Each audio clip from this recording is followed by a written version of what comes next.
Good evening, welcome to the Goffstown Planning Board. This is our regular meeting that's scheduled for January 9th of 2025. As is our new procedure, we begin with the Pledge of Allegiance. I pledge allegiance to the flag of the United States of America and to the republic for which it stands, one nation, under God, indivisible, with liberty and justice for all. Okay.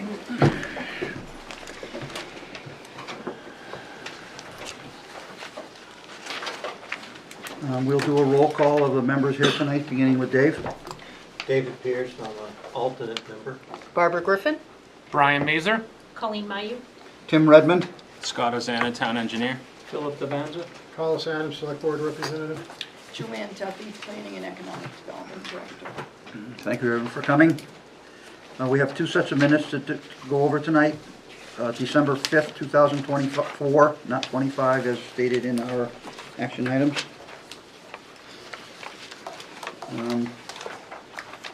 So did we send those minutes forward because they weren't ready or something, Joanne? Yes, Okay. I did these minutes and it took longer. Oh, for me to okay, get them done. That's understandable. Motion to approve.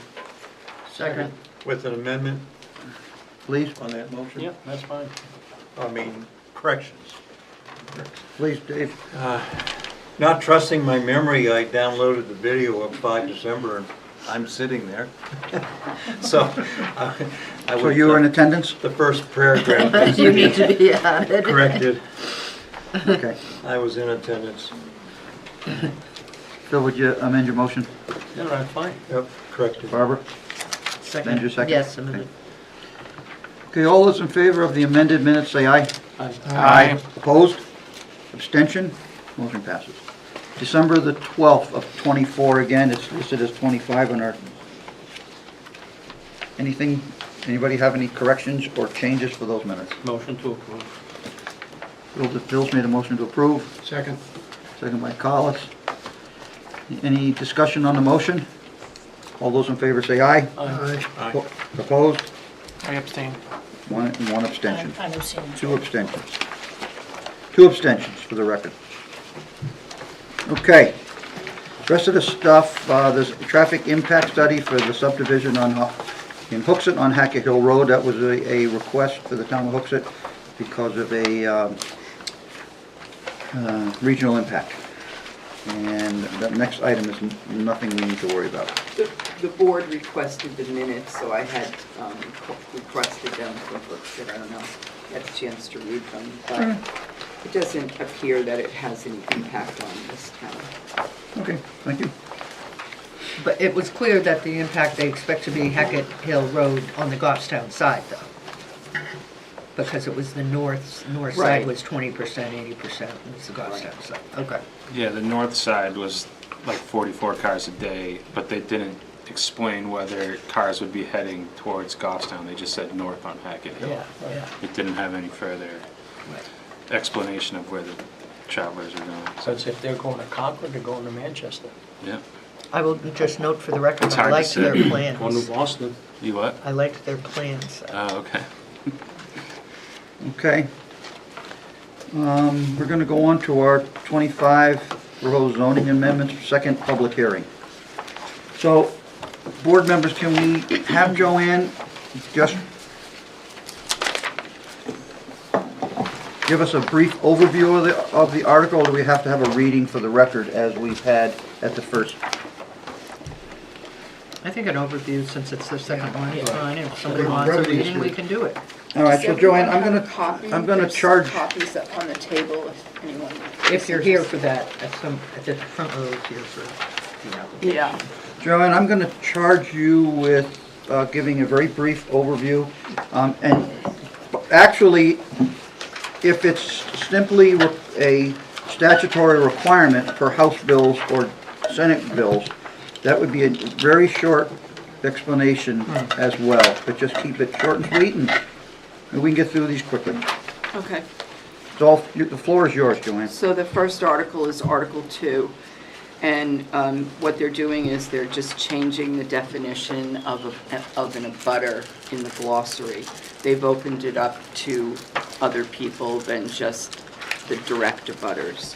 Okay. And that was passed by the Senate and the House under House Bill 1359. Okay? Article 3. Can I take these one at a time? Yeah, we're gonna do them one at a time in case we have public Okay, comment I'll on make a it. motion to Oh, move okay. Article 2 to the ballot. Second. Who seconded it, Barbara? Colleen, doesn't matter. Well, if we're gonna vote on them, move them to the ballot, does that preclude public comment on them? You Or do we need have to- to have public comment You first? need to have public On each of comment. them? Okay. Okay, so I'll hold the motion. Yeah. Thank you. Anybody want to comment on Article 2? Seeing none, I'll let the motion go forward. The butter one? Yeah. Butter one, okay, sir, come on up. For the name for the record, please. Keegan Chassie, 77 Sage Court. Can you just clarify for me? So I think last time you were saying you were opening it up to more people Miranda? as an abutter, but when I read it, it kind of seems like less. Well, it's the diagonal across the road now, as well as not just the parcel directly across the road. So there's a,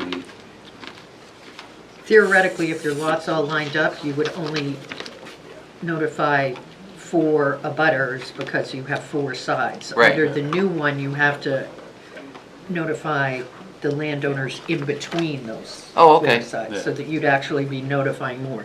There's more language in it because it talks about streams and stuff like that, but Yeah. that's really not that's just a definition. What they're doing is opening it up to everybody who touches the lot. It's more of a circle than a square.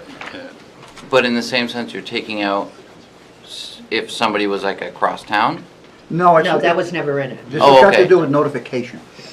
So Okay. we're obligated to notify abutters for public hearings Right, on correct. matters. So if you were within that circle, you would get an official notification. Otherwise, it just gets posted on our town website and that's. Yeah, if you don't see it, you don't see it. Okay. Okay, thank you. Thank you. Motion to move Article 2 to the ballot. All those in favor say aye. Aye. Opposed? Abstentions? Motion passes. Excuse Article me. 3, Joanne. Article 3. This has to do with renaming Family Daycare Home. It's now being called Family Child Care Home. And they've changed the maximum number of children that can be included as the kids who are enrolled in the daycare program. And this again was by a change to the statute. So Thank you. we're just changing it to conform. State law. Question. Barbara? The House bill wasn't listed on this one for some reason. I wasn't quite sure whether it just got dropped in the translation, I'm assuming, at the end there. Oh, it did, yes. I will Um, fill that in. And I know from being at the town clerk's office yesterday that there are a lot of articles on this. Has there been any discussion or request about trying to combine some of Yes, these so- before we go any further on motions? I did receive a request from Derek yesterday. He would like to combine, and I have it on here, Articles 2, 11, 12, 13, and Article 3, 4, 5. So as we're getting into the family daycare, that all has to do with 3, 4, and 5. So question, is that all because those are required by a statutory change? Is that why we're? The same bill, it's the same bill that Same required bill. the Okay, change. so it's a statutory requirement. They've kind of lumped in different categories into some of these bills that really don't have anything to do with each other, but they were, yeah. All right, so So, what I'd like to do tonight then is I'd like to do the articles individually, and at the end of it, we will vote to lump them Okay. And the to single reason- articles, the per reason- the town administrator's Okay. recommendation. The reason he's asked that is because people Also keeps the complained ballot shorter. last year Yes. that there were too many articles, so. so procedurally, though, the motion that we just made on Article 1 to move it to the ballot as written, we've just should we be rescinding No, that? Or we're you're gonna- okay with us moving them all? We're gonna and move then them all to the combining them? ballot, and then we will make a motion to group them Okay. for the ballot. Thank you. Okay, so Article 3. Any public comment on Article 3? Seeing none, need a motion? I move, Go ahead, I Brian. move to move Article 3 to the ballot. Seconded by? Second. Any discussion on the motion? All those in favor say aye. Aye. Opposed? Abstention? Motion passed. I'm sorry. Evelyn Miller. What does the number of children younger than 36 months that may be cared for is limited? This is all, this is something we have written down that was given us by the state of New Hampshire. We may not have the answer for it because they're the ones that formulated it in Concord. Okay, As much as we'd love to be able to give you a clear answer. that would be nice, but okay, thank you. Thank They you, don't Evelyn. provide reasons. Okay, Article 4. This also has to do with changing the name from Family Group Daycare Home to Family Group Childcare Home. The change in wording, correct? Yes, and this is just for a larger amount of children and having a childcare worker as an assistant. So this is for a larger Operation. for childcare. Okay. Any questions from the public or comment from the public on this article? Seeing none, I'll move it to the Motion to move Article 4 to the ballot. Second. Just a comment, because I don't want to forget it when we combine them. I suspect that this could have at the end of it, as does Article 3 per New Hampshire RSA 672(1)VA. Can you check that? I just don't want to create any confusion if they don't all look the same. If you look at the end of Article 3, after the provision that Ms. Miller asked about, that may be limited, you reference a statute. My guess is you should reference the statute down below. It's not a substantive change, it's just, So you want to add per RSA? right, I wanted to check that it's the right provision, but when people are looking at the warrant and the articles, I want Yeah, them to consistent. look the same to the extent that they are the same. Makes sense. So if we want to back up to Article 2, what did you say the number was for Article 2? Is it 13, 15? 1359. Well, it's only 139 on our sheet tonight. Yeah, no, Article 2 is fine. Per HB 139, is that the correct number? For Article 2, yes, that's Okay. it, that's a standalone, But I thought I heard Joanne say a different number when she stated Well, it. when she talked- 1359. 1359. Yeah, so there's a 5 missing from that. I don't know what I you're think you're looking looking at at. something I different. don't I know. think an you're older looking at one. something different. You're looking Yeah, at the that's minutes. different. The one I'm we're looking on at the one right, that was in my packet. That's the minutes from the packet. There's also a Yeah. You'll have public this. hearing.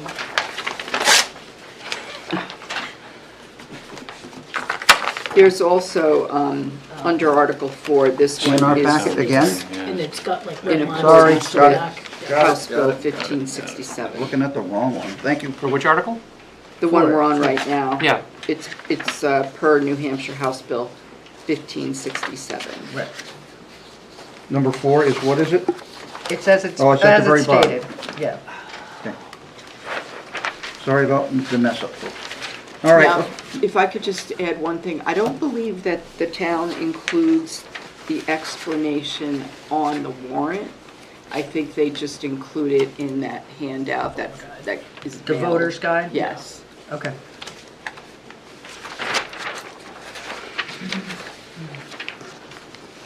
Article 5. Have we moved Article 4 to the No, Yeah. you haven't voted We on haven't it. voted on it. Because we got interrupted. Thank you. Carlos made the motion to put it, and Phil seconded. All those in favor, say aye. Aye. Opposed? Abstention? Motion passes. Thank you, Joanne. Okay. Article 5. Article 5 is the last of these childcare.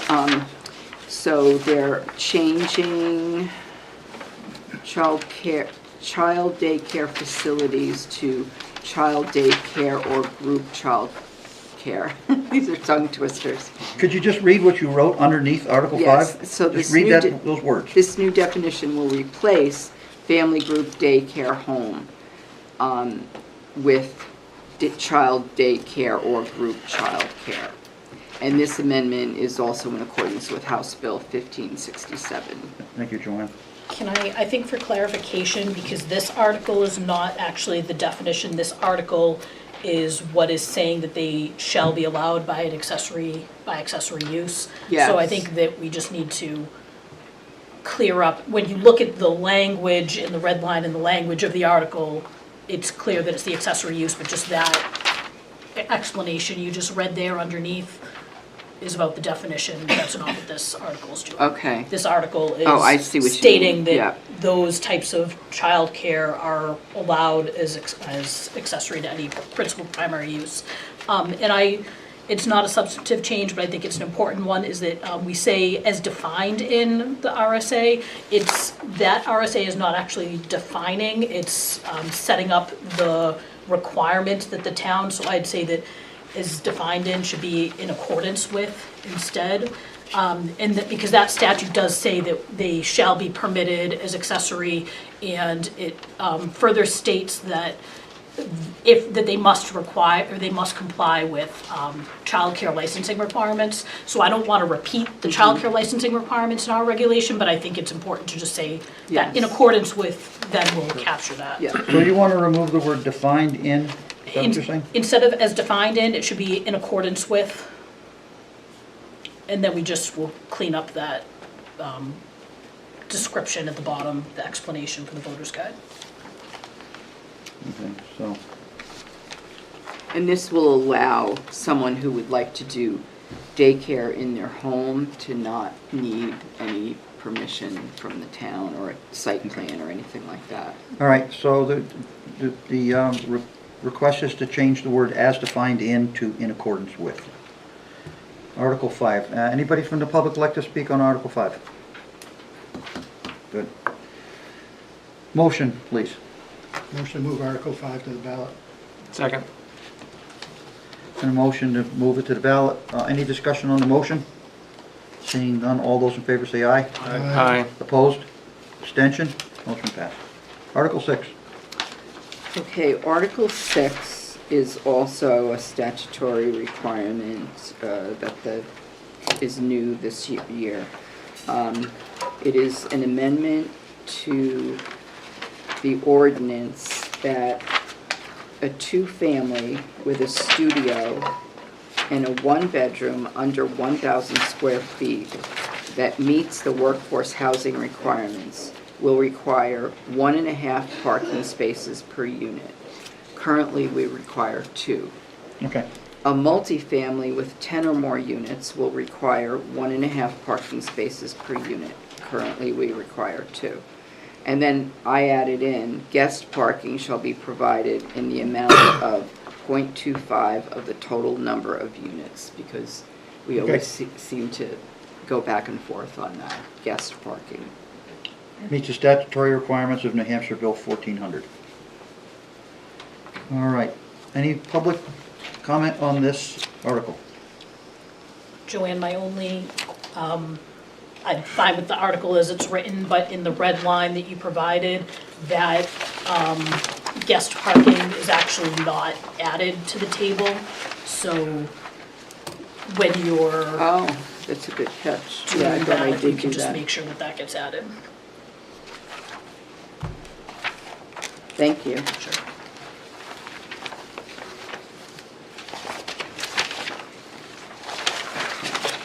Okay, anybody want to make a motion to move Article 6? I motion to move Article 6 to the ballot. Second. Motion been made and seconded. Any discussion on the motion? All those in favor say aye. Aye. Opposed? Abstention? Are you taking public comment? I just did. Oh, okay. Yeah. Sorry. And abstentions? Was no abstentions, no nays. Article 7, Joanne. Article 7 is a change from the planning board. And what it's doing is changing the size of the handicapped accessible spaces to coincide with the changes that we made last year on the other regular parking spaces. This was left out, and we're just catching up with that this year.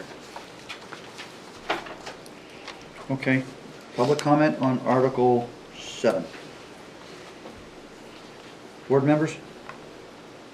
I motion to move Article 7 to the ballot. Second. Motion been made to move it to the ballot. All those, any discussion on the motion? All those in favor say aye. Aye. Opposed? Abstention? Motion passes. Article 8. Did I hear you take public comment on Yeah. that? Yes. Yes. Okay, I don't know why I'm not hearing that. There's no public comment. I know, but I didn't hear him say it. Okay, Article 8. This is another statutory requirement, and this has to deal with parking again. And so we will be adding section 7.5.3.2. And what it does is it allows alternative parking arrangements. If someone comes in with a plan and they are short on parking, but they can prove that what they're showing is available is satisfactory to all, then they can go ahead with their alternative parking plan. So it's kind of forcing the board to listen to what they have to say and then, you know, make a decision based on what they're presenting. Okay. So question, is that straight from House Bill 1400? Yes. Okay. So Joanne, can I Aye. ask, can we add language, because the statute now that was adopted has a little bit of guidance. So I think if we just add in accordance with RSA 674:16-A, that's the statute that was amended by House Bill 1400.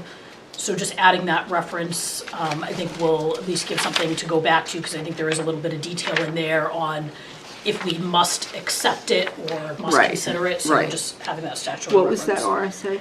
674:16-A. Thank you. And it's 16-A, it's not like subpart A. Yeah. So, Okay. Thanks.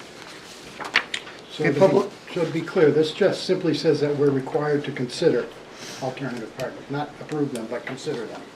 if you look at the statute, it It's a says you little- must consider it, and then it says that if they demonstrate that it does meet, then you will accept it. But then there's also some other caveat that tells us if we're going to deny it, what it needs to be. So that's why I just suggested that, because I don't want to rewrite the statute in our ordinance, but we still have a little bit of room that we can deny it. Not much. Not a much, little. but a little. Well. Okay. Any public comment on the Article number 8 regarding parking, alternative parking arrangements? Okay, we'll move on to a motion, please. Motion to move Article 8 to the ballot. Second. Motion made, any discussion on the motion? All those in favor say aye. Aye. Aye. Opposed? Abstention? Motion passes. Article 9. Article 9 is an article that the board wanted to see, so it's concerning the lighting and the light projection and the areas of the parking lots and how they would be lit. So we took two sections of Article 8 and put them together. And so it was the light projection and the illumination of the parking. We added a sentence to the end stating all lighting shall have full cutoff shields. And we also included front lot lines to limitation of illumination. We added a sentence about that because right now they only look at the side and the rear. For some reason, they're not looking at the front, so we've added that in there.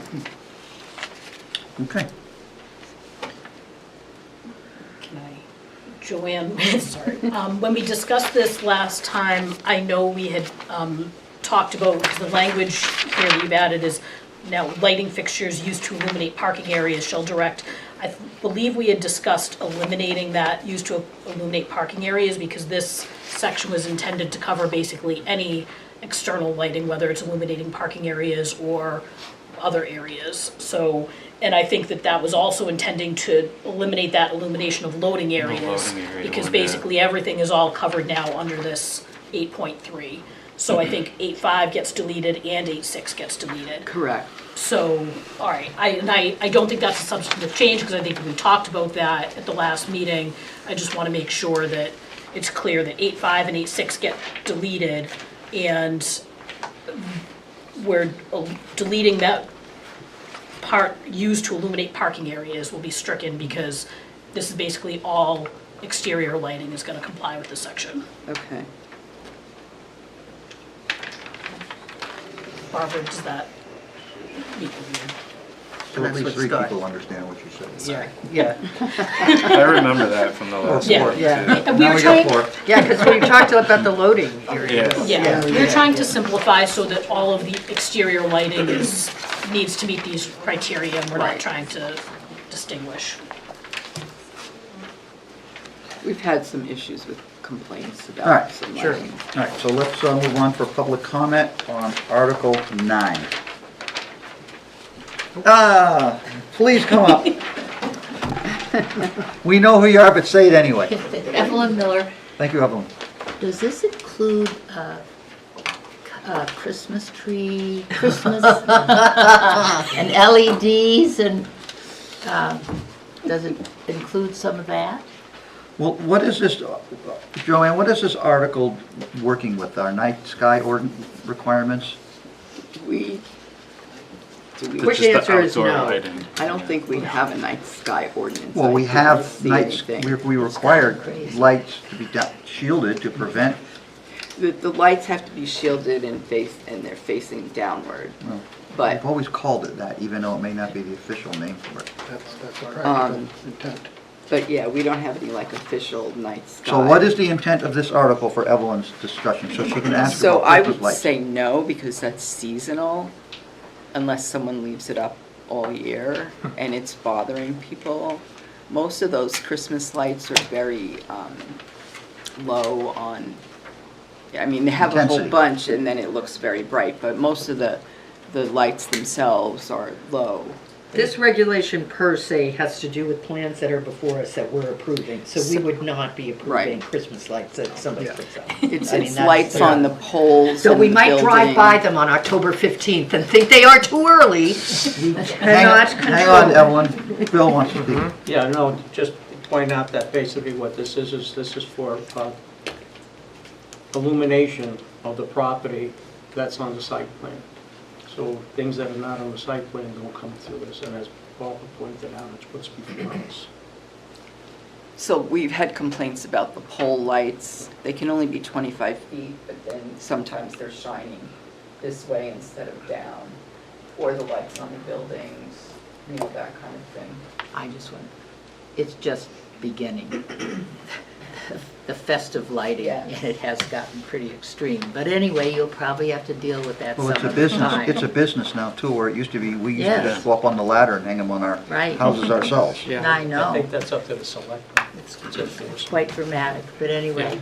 Okay, thank you, We'll probably have to Evelyn. deal with that some other time. All right, so we're still on Article 9.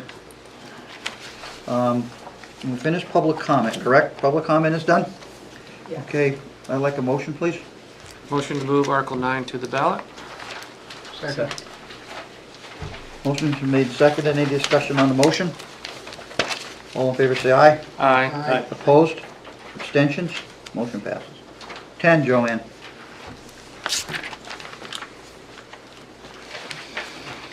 Okay. Number 10 has to do with manufactured homes and manufactured home parks. So there was a bill this year, House Bill 1361, that changed the rules for manufactured homes. And basically, they can now put them in certain areas. The town needs to allow them certain areas for, instead of, if they wanted to put like a single manufactured home on a lot, that they can do that. They can also go into, instead of just going into a mobile, I call them mobile homes because that's what they are, but manufactured homes are currently allowed in manufactured home parks. But this bill also allows them to go in and do their own subdivision of manufactured homes. So a manufactured home is basically a mobile home. The industry has changed their name at some point in time. It's not a modular, which some people think. It's completely different. A modular is put together and placed down on the site, and they're on a foundation. Whereas a mobile home is on a chassis and, usually sits. That's not true, Joanne. A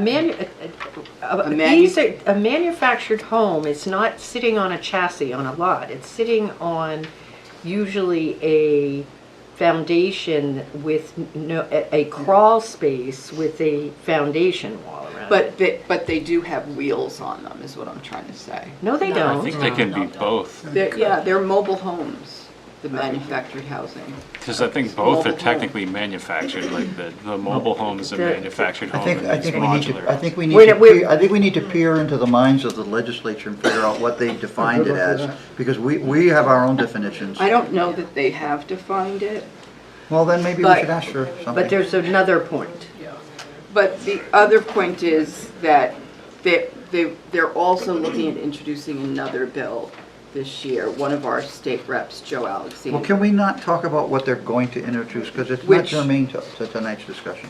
Okay, so anyway, the point is that if you have, it would be changing the neighborhoods that we have now. So say, for instance, I'm just going to use, The ordinance change that we're talking about tonight, would allow manufactured homes, just like I said, to go into the parks that they're in now, their own subdivisions, or on lots within or whatever residential areas we choose, which I think is attached to here. I believe I did put that in here. But what we're not clear on is, we know what our zoning definition of manufactured home is. Is this change actually addressing the change that the legislature passed last year, or are we opening up more or doing something different? And are there additional legislative changes coming down? Yes. They're going to be impacting manufactured housing, so are we Yes. a little early in adopting this? Maybe we're Jumping late, the gun a bit. maybe we're Right. late to adopt it from whatever last year's changes, but if more changes are coming down the pipe, then. So we'll make another adoption next year to meet the new legislation. So my recommendation would be to pull this for now, work on it over the next few months for next year, and during that time, we'll know more about what the legislature is doing and whether Well, the bill. If we don't passed do or it, we're not. gonna be in violation of the House Bill 1361 though, correct? If we don't adopt Well- it, and they've already have a House bill in place that requires that it be allowed in communities in the state, and we don't adopt it, we're gonna be in violation of the law. Well, that was my question. Is there an inherent risk for not adopting it? There's no loss for adopting it. I don't know what the state would do. I mean, somebody could sue us, I guess. Yeah, Would be what exactly. would happen. The state wouldn't get involved with it. So our zoning ordinance basically defines manufactured housing, like we said, it's both. It could be still on a chassis or it could be on a foundation. There's anything. well, and in the ordinance, we refer 8 to feet the or more. building code for manufactured homes. Yeah, and we reference an RSA for the definition, so we're using the state's definition, which we don't know if it changed or not.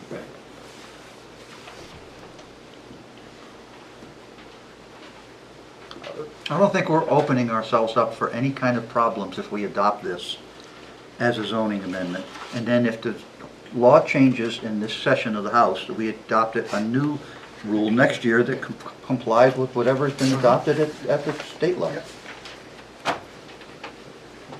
If we don't adopt it, we run the risk of being out of non-compliant with state law and getting sued because it says we can do it and now you say we can't. So, I'm going to ask for a public comment on this, in case there's any public comment. Come on up.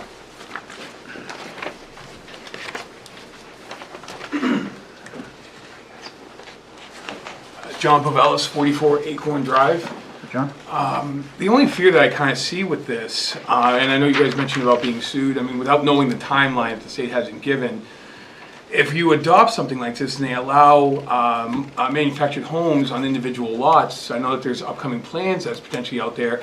I mean, my fear is who's to say that those individual lots might be filled with manufactured homes. It's going to take away from the credibility of some of the local neighborhoods. I just find a lot of fear in this, and I think some great points are being brought up. So I think until we know when this has to be adopted before we could be potentially sued, let's not jump into anything. Just my thoughts behind it. Thank you. Thank you.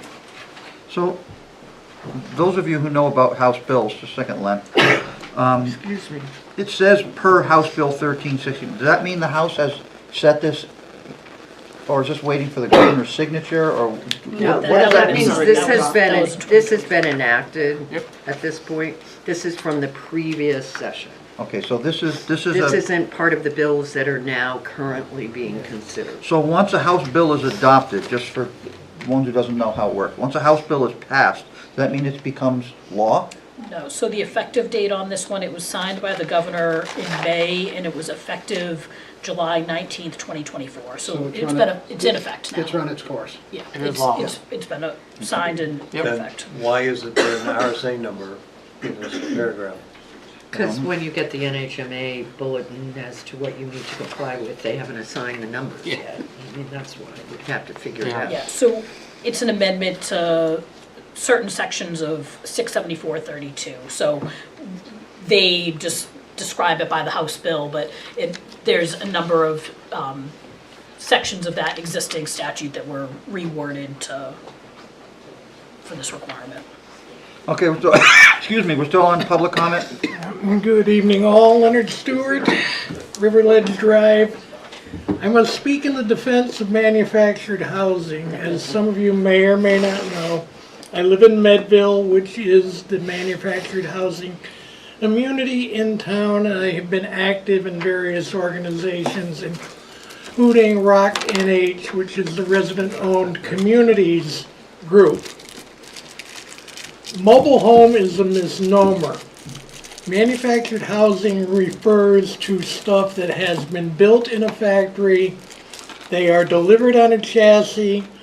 When they are delivered, the wheels are taken off. They're placed on footings or foundations with a crawl space, and for all intents and purposes, once they're on those footings, they ain't movable anymore. That's really what it amounts to, the whole thing. And one of the things I worry about this, are the neighborhoods going to be invaded by mobile homes or manufactured homes? Construction standards have improved on manufactured housing since the 1970s to the point where they're virtually the same. They follow, there's a national building code that has to be followed, and the construction is at least equal to the typical stick-built house. I just think that, like Tim says, I don't believe there's anything to be lost by enacting something that will put us into compliance with the state law. And if there are further changes in the law, that they can be accommodated in the next round of zoning amendments in 2026. But I just, in terms of the whole trailer park, mobile home image, it's something that, we're getting away from. The manufactured housing is not what it was 50 years ago, and I just wanted to speak in defense of it. Thank you, sir. That's all I gotta say. Len, I'm familiar with a residential home on Moose Club Park Road. Typical concrete foundation was in place, and a stick-built home was delivered, and in one day, a two-story house is up. Is that a manufactured home? Those are modulars. Was it delivered in one piece, or did it come in sections? It It's came- modular versus, There were several sections to one floor and several sections to the second floor. I think the difference in modular versus manufactured, modular usually comes in two pieces. they take a crane, they drop it on the foundation. Manufactured homes typically come on wheels, on a chassis, and they take the wheels off and drop them on footings, what to put them in place. Okay, Thank you. thank you. Thank you. Anybody else on Article 10 for public comment? Okay, we'll go to the vote or a discussion on it. Any more discussion on Article 10? Look for a motion to move. Motion to move Article 10 to the ballot? Second. Any discussion on the motion? All those in favor say aye. Aye. Opposed? Abstention? Motion passes. 11, Joanne. Okay, Article 11 is another one that's the statutory change. This has to do with appeals and to the zoning board. And the whole House bill was written very confusing because they were using the word appeals and rehearing as if it was one thing, which it's not. So I tried my best to fill this in here, but, so what it would do is appeals to the Board of Adjustment concerning any matter within the board's powers as set forth in New Hampshire RSA 674:33 may be taken by removing any person aggrieved and adding the applicant and abutter as defined in RSA 672:3, or by any officer, department, or bureau of the municipality affected by any decision of the administrative officer. So that adds several components to many people, just not any person aggrieved. Kind of defines it better, but it adds quite a few departments and agencies of government. Now, is this, is your rewrite in compliance with the statutory requirements on House Bill 1359? To the best of my ability. Did any person aggrieved appear in House Bill 39? Say that? The words you're asking to strike, any person aggrieved, was that part of the bill? That was part of our ordinance. Part of our We're ordinance. Striking that, and instead, it's all of these other. Okay. It was Good. part of the statute as well. Yeah. So Good. the statute had it being stricken. I just want to make sure we still stick with the statutory language. And I guess to be clear, because I think this kind of alludes to a question that came up earlier, so in the past, the statute allowed any person aggrieved. So that is now being narrowed. Instead of any person who is aggrieved by a decision, it's Right. now you need to show standing, you need to be in a butter, or one of these officers of the town, so the Which select board or another. So it narrows it a little bit. It can't be that just anybody who decides you need to be in a butter or one of these. But it did, the abutter references are enlarged, Yes. so it does. Because Yeah. previously, it did not allow other departments or Yeah, Okay. that kind of thing. All right. Anybody want to speak on this on public comment? Okay, board members, any discussion or ask for a motion? Motion to move Article 11 onto the ballot. Second. Motion made. Any discussion on the motion? Seeing none, all those in favor say aye. Aye. Opposed? Abstention? Motion passes. 12, Joanne. Okay. Article 12 is another statutory requirement, and this has to do with the ZBA as well. And this has to do with administrative appeals. The ZBA may hear and consider appeals alleging that there is an error in any order, requirement, decision, or determination made by an administrative official in the administration of the ordinance. That's how the wording that we currently have. And through this article, we are adding appeals may be made by the applicant and abutter as defined in RSA 672:3, or any officer, department, board, or bureau of the municipality affected by any decision of the administrative officer. And then it continues on with our language, our current language. The ZBA may affirm, reverse, or modify such order, requirement, decision, or determination in whole or in part. Board members? All right, I'll ask for public comment on Article 12. have any. We'll come back to the board. Motion to move Article 12 onto the ballot. Second? Motion's been made. Any discussion on the motion? Seeing none, all those in favor say aye. Aye. Opposed? Abstention? Motion passes. Okay. Article 13. Article 13 is another one concerning the ZBA.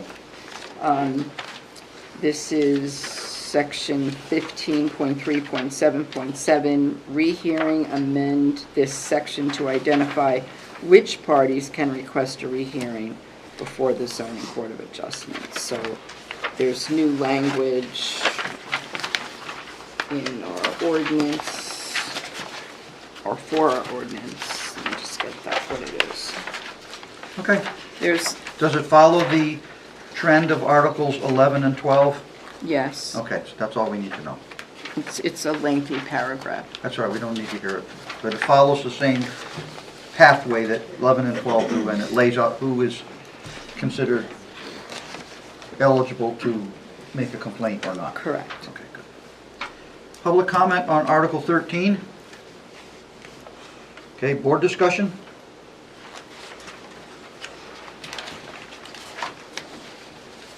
Motion? I move to move Article 13 to the ballot. Second. Motion's been made. Any discussion on the motion? All those in favor say aye. Aye. Opposed? Abstention? Motion passes. Now, the last one is Article 14. Joanne? Yes. Article 14 is a change from the planning board to remove the section 13 of the Goffstown zoning ordinance, which refers to the open space developments, and this article would remove the entire section. Okay, we heard loudly from the proponents of having this remain in place, and for us to consider rewriting the ordinance as opposed to completely removing it at our last public hearing. So if anybody has anything new, we'd be happy to hear, but if someone would like to speak on the matter, please come forward.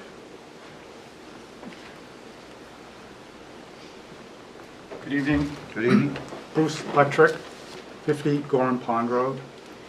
I had sent a memo to the board earlier. I think this article should be removed and not brought forward because there's a consequential effect that this particular open space development is referenced earlier under multiple uses, section 3.7.2. To have an additional dwelling on a lot, you have to go to the planning board for an open space and do it per the open space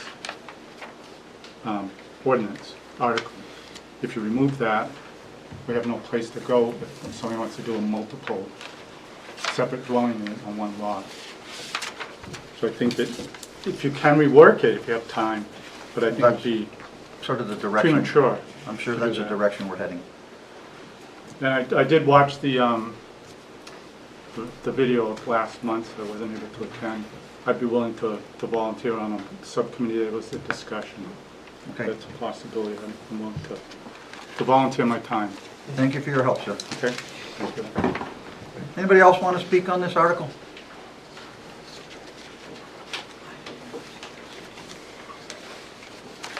I'm sorry, Tim. Come on up. I didn't understand what. You can't do it from back there. You got to come up. Evelyn Miller, I didn't quite understand what he was saying about the reason to, he's suggesting get rid of that ordinance. No, he's saying keep it. Thank you. I'll go back to my seat. Sorry.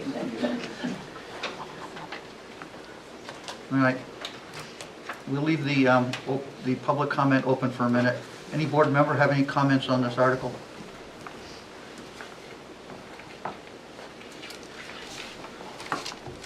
Already made them.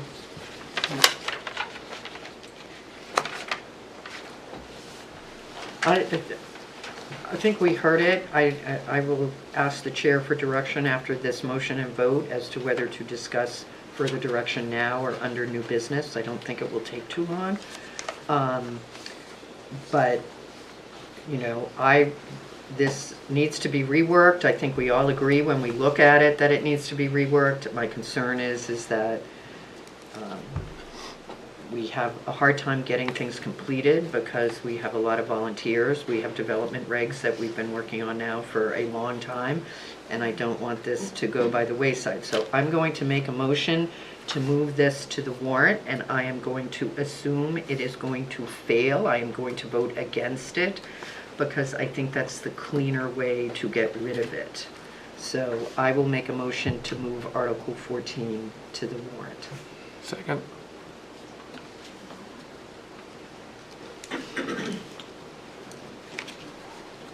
Can I speak I've on already made my DPW's position clear. behalf I'm first? staunchly opposed to this, and I remain so. And I believe that we need to have something in place before we get rid of something. And I think I've made my intentions clear that I'd be willing to participate and lend my assistance to a rewrite. So, from a DPW standpoint with these open space developments, I think they're beneficial to the town for a maintenance, from a maintenance standpoint. It's fewer roads to plow. It's fewer stormwater ponds to maintain. We already have a hard time maintaining all the ones that we have. It's less road salt we need to use, which means less road salt makes it into the groundwater, which road salt costs money. So I'd prefer to keep this article, or not keep the article, I'd prefer to keep this ordinance. Let's rework it. Joanne and I are here to help, rewrite this thing. I don't want to see it go away. I'd be worried about what could happen, so. So I would ask Barbara, why would we not consider voting to remove it from the ballot completely? Well, it's not on the ballot. It's So let's- nowhere. I mean, I can change my motion, but it becomes, if I I don't- move it and it gets voted down, Then It's gone. it dies. It Yeah. doesn't go anywhere. Why send it as another article if No, it won't No. be, it's not gonna go anywhere. We're gonna vote Wait. against it and it's gonna It'll die. die. It'll die on the table. Well, that's what I was hoping was gonna happen. Yeah, this will, Yes. When this you will say do move it. it to the ballot, I thought we were sending this off to be printed and it would be voted No, on at a well, public. No, we have to We vote have to whether vote. my Yes. motion is gonna be successful, and it will not be, and it will But be then- very clear we are not Okay, doing If it. I I could understand just your logic interrupt now. for a minute, Unless- then someone should make a motion to, you're moving to put it on. Someone, and that passes, you should then make a motion to take it off. Right, I think that's okay. So that's like the final direction. All right, so, I'm gonna close the public hearing at this time, and I'm gonna ask for a vote on the motion to move this to the warrant. All those in favor say aye. Aye. We have one. Who said All those that? opposed? No, No. Who said yes? Nay. Barbara and Brian. Everyone's a nay except for Oh, Brian. no. Brian wanted to move it Brian. to the ballot. So the motion fails, so Article 14 will not be on the ballot this year. So now you need to make a motion Okay, to. now we need remove it. another motion to actually remove it from the list. so moved. Second. So there's a motion to remove it from the list, remove Article 14 from the list. Motion been made and seconded. All those in favor say aye. Aye. Aye. Opposed? I oppose. One opposition, abstention? Okay, so motion passes. So Article 14 will not appear on the ballot. So do you want to now cover which articles would be? Yes, I'd like to ask about the grouping, please. I have a question on that. Phil? Yeah, when you talk about the grouping of the articles, the question that came to my mind is an explanation of what you mean by grouping, because I heard in what you were saying that it was to combine them, to reduce the size of the ballot. I don't know how do we reduce the size of the ballot without keeping them. In other words, to me, reducing the size of the ballot, let's say it's 8 ballot, it's 8 articles. To me, you would be combining into one article, and I don't know how you would combine them into one article. So there, there would, instead of being 14 articles, there would be, I think it's 7 it comes out to. So it's still the same, the length of the ballot will still be the same. Just organized differently. It's organized But- differently, and But Makes it Each- also, we are denying people's rights to vote against them individually or vote for them individually Right. once we group them Right. as a single vote on 3 house daycare articles or 3 Right. manufacturing articles or 3 zoning appeals or whatever you want to but do. I think that that's proper and intentional though, because if we pass an amendment to, if we put on 3 and 4 and 5 separately, and 3 and 4 fail, but 5 passes, then we're really in a mess, because now we've got, so I can understand, I don't think it makes the ballot any shorter, we still have the same No. number of words in there. Content will be there. But Well, it's, yeah. I guess the I'm bringing, articles will be my a lot concern, longer. okay, bringing up, okay, in my mind, we had a public hearing, and we have these things specifically addressed, and there were several of them were in the House bill. So that House bill had different items that were in it, and those were taken out, and those were put in as a public hearing, and each one of those. Now, I don't see how we can take those individual ones and combine them. Let's say 3 of them are in the House Bill 1537. I don't see how we can combine 3 of them, put them together, and refer that they're all in House Bill 1537, when there's no, you can't take what you're looking to vote on as to what was in the public hearing. That would be like saying that we're going to have a deliberative meeting, we're gonna have these articles in a deliberative meeting, but when it comes to the ballot, we're gonna take 3 articles out off that were at the deliberative meeting that were presented to voters, and we're gonna combine them, and now we're gonna shorten the ballot up. We're gonna take 3 individual items and combine them as one. I don't see how you can do that. So I think But it was my understanding that this recommendation came from the town administrator. and they were grouped together And as the House bills. It would be my expectation that he fully researched this. Right. And that this is appropriate, allowable, and can be done. Otherwise, why would he make? I just think it's cleaner to combine them, because if you have them separate, the voters are going to vote on them separately, and one article could pass and one can fail, so then how are you going to be in compliance with that House bill if you split it up? I guess I'm going back to what's normally in there, is you go to the warning. The public hearing is what's warning the voters. So you're warning the voters as what we have listed here as these separate articles. Now you're giving them something else. You're giving them something that they weren't warned. You may say that the content is the same, but we reworded it.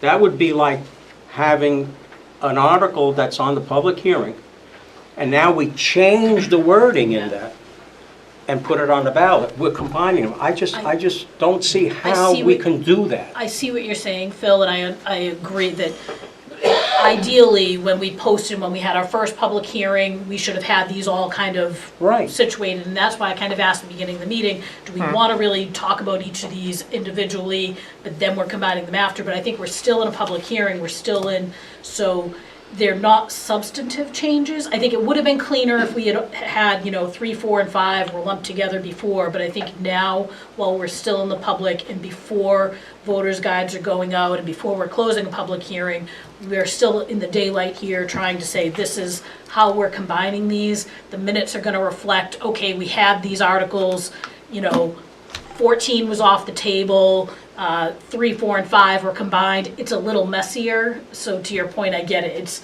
It's messy because somebody who's trying to track what happened to Article 2 or Article 3, it looks different by the time it gets, but I think as long as our minutes reflect and as long as we're having the discussion here, I'd rather make sure that when it gets on the ballot, that it's packaged correctly and doing that here tonight in the public.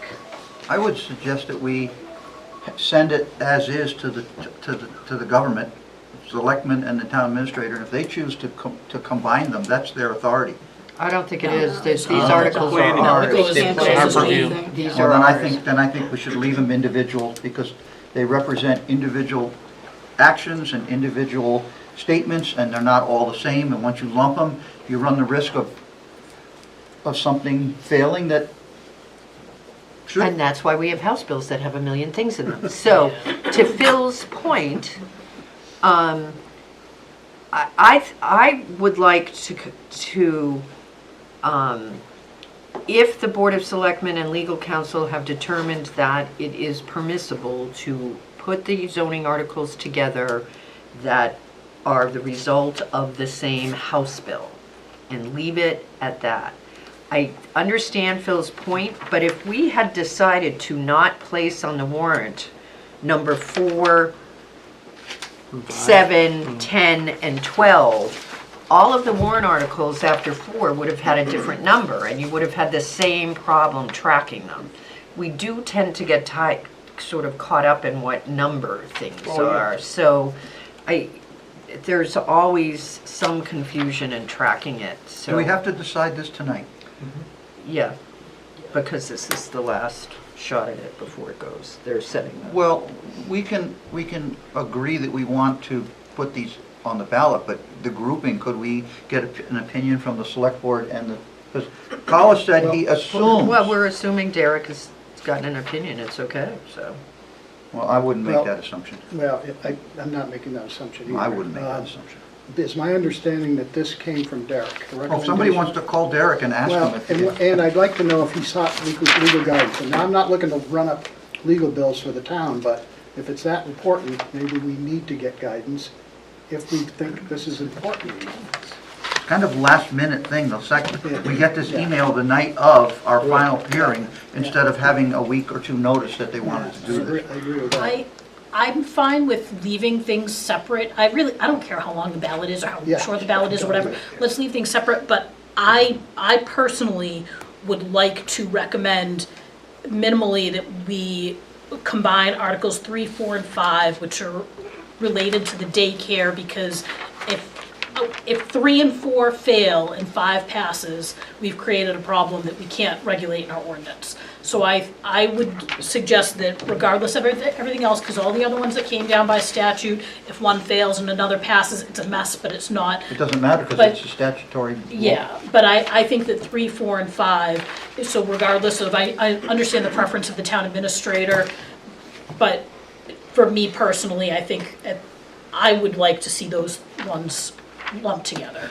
And Would they be lumped together as 3, 4, and 5? I would say it would be No. Article 3 includes 3 changes that are changed to the family daycare definition, the family group childcare definition, and. But then we're back to the numbering issues. Yeah, but. But you can't, if our open space ordinance had been Article 10, would you call Article 11, number 11, after Article 9 on the ballot? Because then you'd have everybody going, where's Article 10? Article 10 left blank. Left blank intentionally. I don't know the answer to this, and I'm not going to offer it. I'll make a motion to combine as one article 3, 4, and 5. Second. And those are all on the same House bill, am I correct? House Those are all bill and 1560 also My daycare. preference would have been that they were presented to the public I agree. as one, since they reference, they were all out of the Wow. same House bill. And the fact that they're all out of the same House bill is the only reason why I would agree to it. But combining other things from different House bills and combining them into one, I definitely Yeah, I agree with oppose that. that. Yeah, I agree with Yeah, that. combined with Definitely House. opposed to that. That's not the proposal. But the public That's not hearing the is current still, one, but but that's our what- public hearing is still open at this time too, so we can just, we Absolutely. haven't closed the public hearing yet. So we have a motion to combine 3, 4, and 5 into a single article by Barbara and seconded by Colleen. Any discussion on that?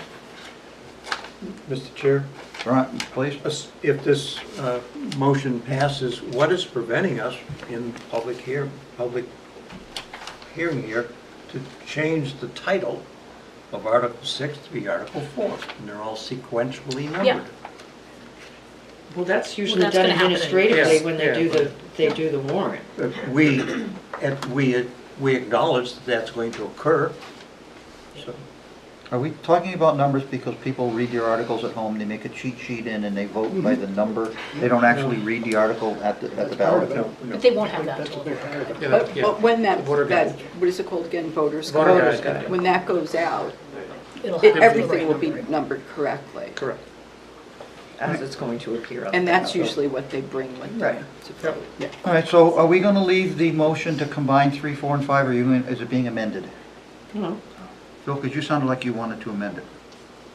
Or did I To hear you? combine 3, 4, and 5?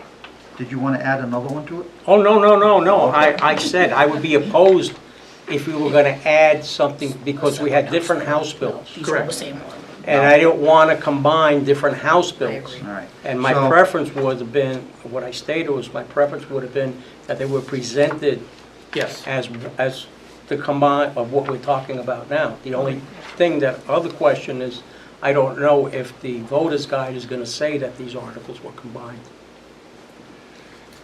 We don't do the voter's No, guide. I would hope it isn't. All right, I'm gonna move the question.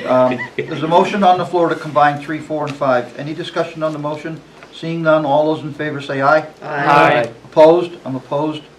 Abstentions? So one opposed. All right, any other combination of articles that we have to consider? Well, I was gonna tonight? say, if there's an appetite, the past one did pass, why couldn't we combine 2, 11, 12, and 13? Same House bill. Same house bill. Is that a motion, Brian? Well, Well, we're discussing it. we're discussing it. I would be opposed to that because they're really two different things that we're talking about. One is a definition. Yep. And the other two deal with the process. So what about removing 2 and do 11 through 13? I don't have any issue with that. I mean, Are those the ones that deal with the zoning appeal rights? yes. Yes. Yeah. Yes. And one depends, each one depends on the other one passing. But you need to do 11, 12, and 13. That's Yes, what I said. yeah, that's it. Just Okay. not number 2. Yeah, yeah. So Brian, are you making a motion to combine what? Yeah, I'll make a motion to combine Articles 11, 12, and 13. Okay, Brian Second. made a motion. Colin, did you second that, Barbara? I did. Any discussion on the motion? All those in favor say aye. Aye. Opposed? Abstention? Motion passes. Any other combinations here? I think Derek should be happy with that. Yeah. Yeah, he got rid of 6 individually printed articles. Even though they're still gonna be printed on top of each other. Two sides. Without a number. Yeah, there's the same amount of ink. All right, so at this time, is there anything else to do with the zoning amendments public hearing, or are we, at this process complete, Joanne? It's complete. All right, thank you all for coming for the zoning amendment hearing. You're welcome to stay and listen to the rest of the meeting, but we're done with zoning amendments tonight. All right, Mr. Chair, I would like to discuss an open space subcommittee. Do you want to do that now or at the No, end? let's do that after the applicant that's Okay. here All tonight. right, thank you. Yes, because they have their folks here that Exactly. they're All being right. paid. Yep.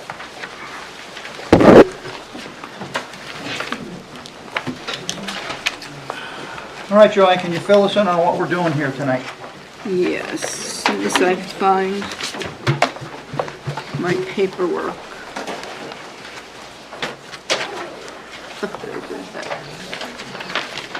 This is an application that we heard in conceptual many months ago for Tower Lane for a repair business down at the end of the circle, as I remember. And if I remember correctly, it is a shared access to the site. Okay. So, if you remember, Tower Lane had 3 lots available, and this is the one furthest in. It's lot 6, I'm sorry, map 6, lot 1-6-1. And the site consists of 12.55 acres. The applicant has proposed a 15,200 square foot building with overhead doors for a proposed diesel repair facility. The building will be used for vehicle repair, parts, sales, office, and storage space. The site is serviced by municipal water and private septic. So staff believes that the application is complete with no regional impact. It is on the town, close to the town line with Manchester. But we never had any regional impact for any of the other businesses that have gone in there. I'll make a motion to accept the application for map 6, lot 1-6-1, finding the application is complete. There's no regional impacts, and I also note no waivers are requested. I'll second that.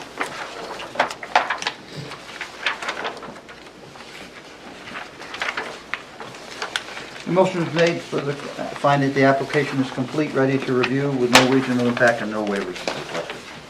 Any discussion on the motion? All those in favor say aye. Aye. Opposed? Abstentions? Motion passes. All right, Joanne, is there anything you want to give us, or do you want to let the applicant do the talking? I think the applicant can take it from here. Does the board have any questions for staff prior to giving the floor over to the applicant? Question. Please. Access to the lots on this site has always been problematic by the way it was developed, by the grading, by everything. And I note that Planning Department comment 4 basically says there's an issue in regards to the road. So, the applicant, I wanted to say this so the applicant can address it, because I don't know that I want to spend a lot of time on this as a board if there are things that have to happen on this road issue. Okay. So, I have my concerns down, listed in number 4, but I think Maria Dolder, she's the attorney for the applicant, I think she's been working with the seller, well, that's Mr. why I said it, because Silverberg. I wanted, She can explain where we're at before we with go this. through a lot here. All right, so if that's where we want to start, so No, for the... not yet. Okay. 1 second, please. Yep. Any other questions for the staff before we open up the floor to the applicant? Joanne, the only thing I have is an observation that the use in the zoning ordinance references section 517 of the ordinance that again doesn't exist, some supplemental standards. So I don't know if there are supplemental standards for the commercial industrial flex zone or what that reference is, but just not for the applicant, or general frustration of myself when I'm reviewing the ordinance and trying to see if things meet the ordinance Right. and the sections don't exist. And I'm sure it's frustrating for applicants as well, so. I couldn't find it either, so I Yeah. think it's just something that maybe they were planning to add, but never did. Okay. Thank you. That's why the ordinance needs to be redone. All right, thanks. Anything else from board members? Okay, just please speak clearly, because we're taking minutes from audio tonight, so no one can ask for your name later. So just make sure it's clear when we start, and I'll turn the floor over to you folks. Okay, I'll try. Sorry, I'm very nasally tonight. My name is Maria Dolder. I'm an attorney. I represent the applicant. And so I think to understand the access, we have to start at the subdivision. And so that's where I'm going to start. So there was a subdivision plan that was approved by the planning board on April 19th of 2005. That plan was recorded as plan number 33963 on June 1st of 2005. And basically that plan, as you may recall, I'm not sure who was on the board at the time, that subdivided one lot into 6 lots. So that includes the lots that we're talking about today. Now on June 23rd, 2005, part of that subdivision, there was a waiver of municipal liability that was for the shared driveway that was recorded. It was signed by both the planning board chair at the time of the subdivision as well as the applicant. And that's recorded at book 7486, page 0984. Just to Now- be clear, this is the driveway that you're proposing to be using for this project? Correct. Okay, thank you. The entire length of it? Or Correct. just, okay. The Tower Lane is. So it's referred to as Tower Lane. It wasn't referred to that in these documents, so I'll be more specific as we go. And so I did provide a copy of the waiver to Joanne, so I'm not going to read it in its entirety, but I am going to hit the highlights because I think that this pretty much puts our position before the board, it makes it pretty clear. So as I said, there was this waiver. If anyone wants to Why don't you give one to the attorney? browse, Pass them around. I'll pass it along. Just give us 1 second to get it. Yeah, no worries. You just tell me when you're ready. Just Barbara, no, Just one Barbara page. wants That one. way, okay. Do you want me to pass it this way? Here, let me just, okay, you're welcome. Get it? Yeah. Carl, pass it. Thank you. Is it one copy for us to read, or is it copies for us to each take? No, it's one copy to read. Don't, here, Carl. I figured not everyone would want to read through. Not on a magnifying glass.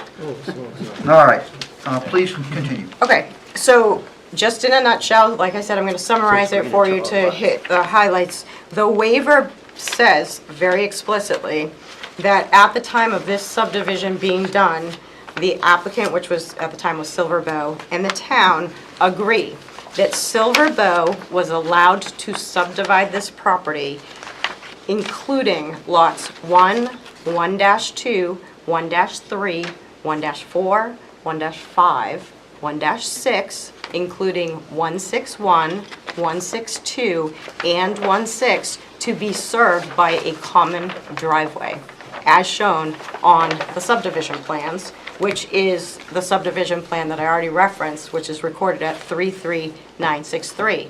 And that subdivision plan shows this common driveway as Tower Lane. So that road was approved for these lots for express access. Can you tell us where that begins?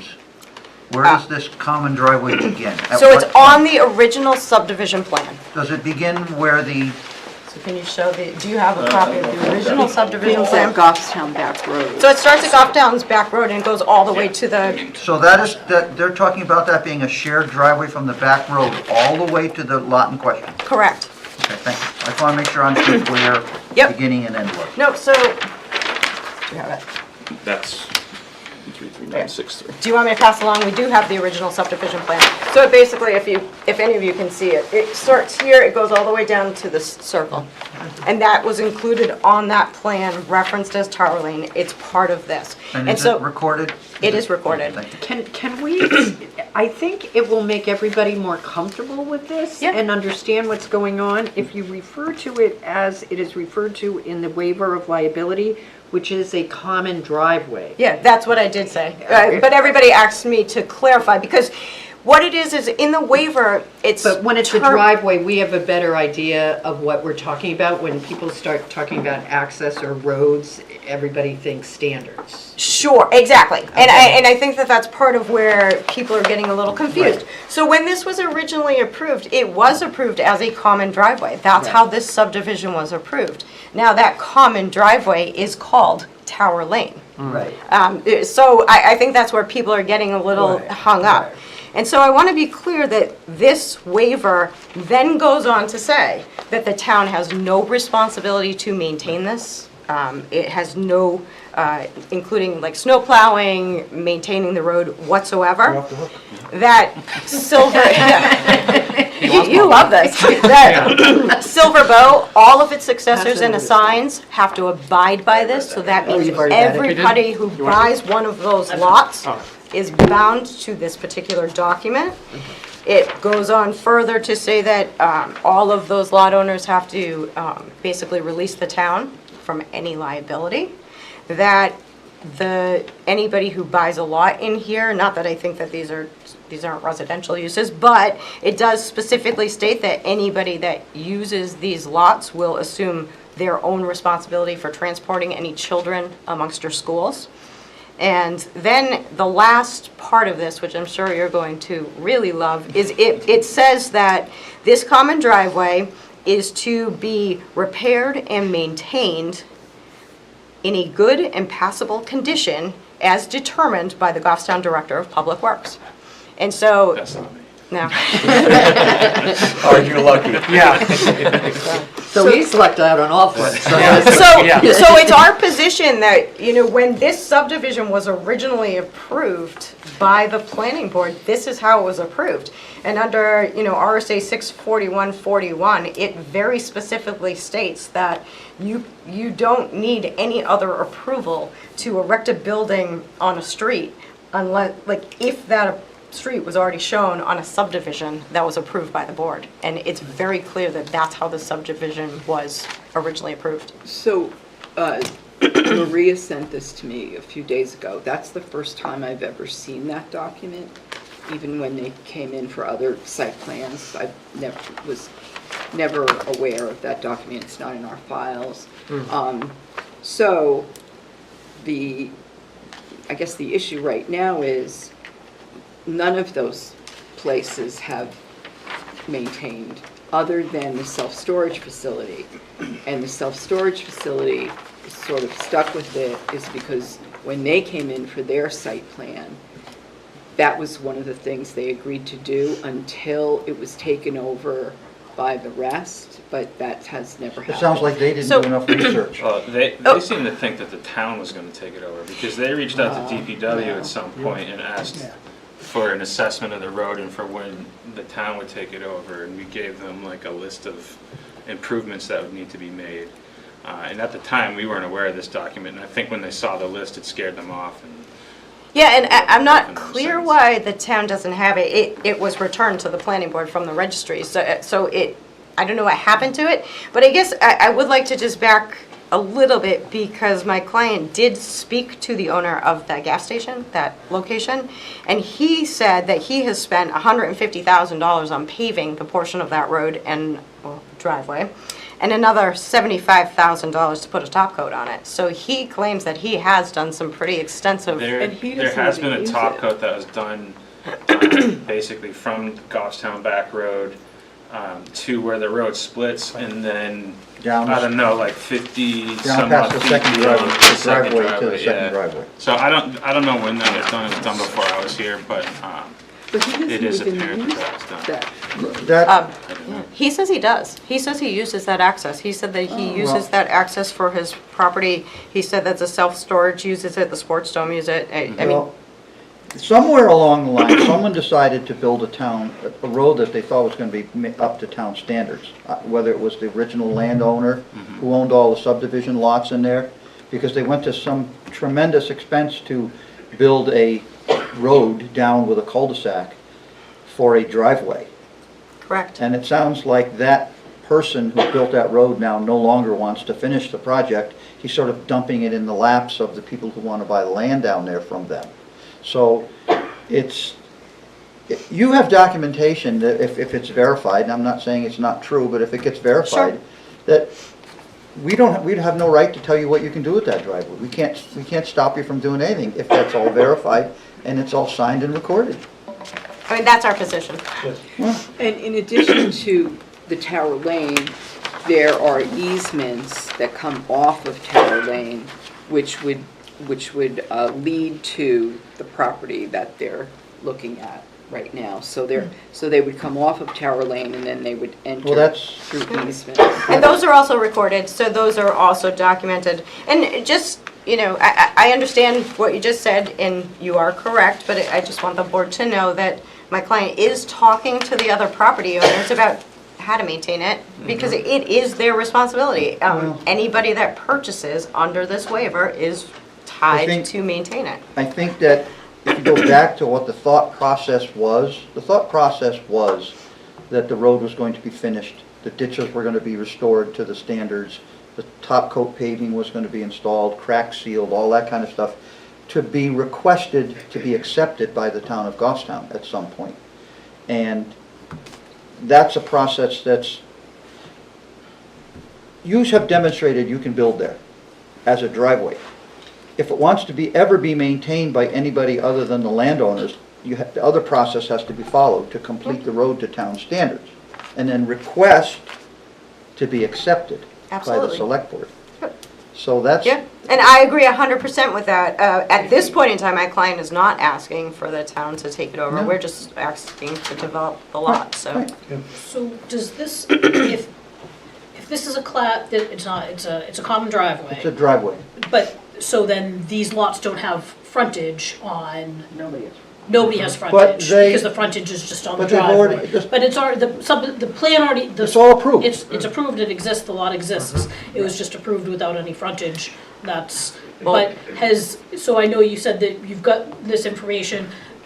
Has the town attorney, like, agreed that, and I think I'm convinced that, you know, there's not a town ownership or maintenance or requirement for the common driveway. It's clear by by what's written in that, not a class 6 agreement, but the waiver of municipal liability, that it's not a town, but is there still some requirement because it's issuance of a building permit? Is there like some select board requirement? Is the town attorney weighed in on, is there some other approval that's needed for construction on something that? So he did weigh in. Okay. And he said that it is, yes, it is shown on a plan that has been recorded as a road. Yeah. However. Driveway. No, it's It's recorded as a road. recorded as It's a a road. road on a approved plat by the.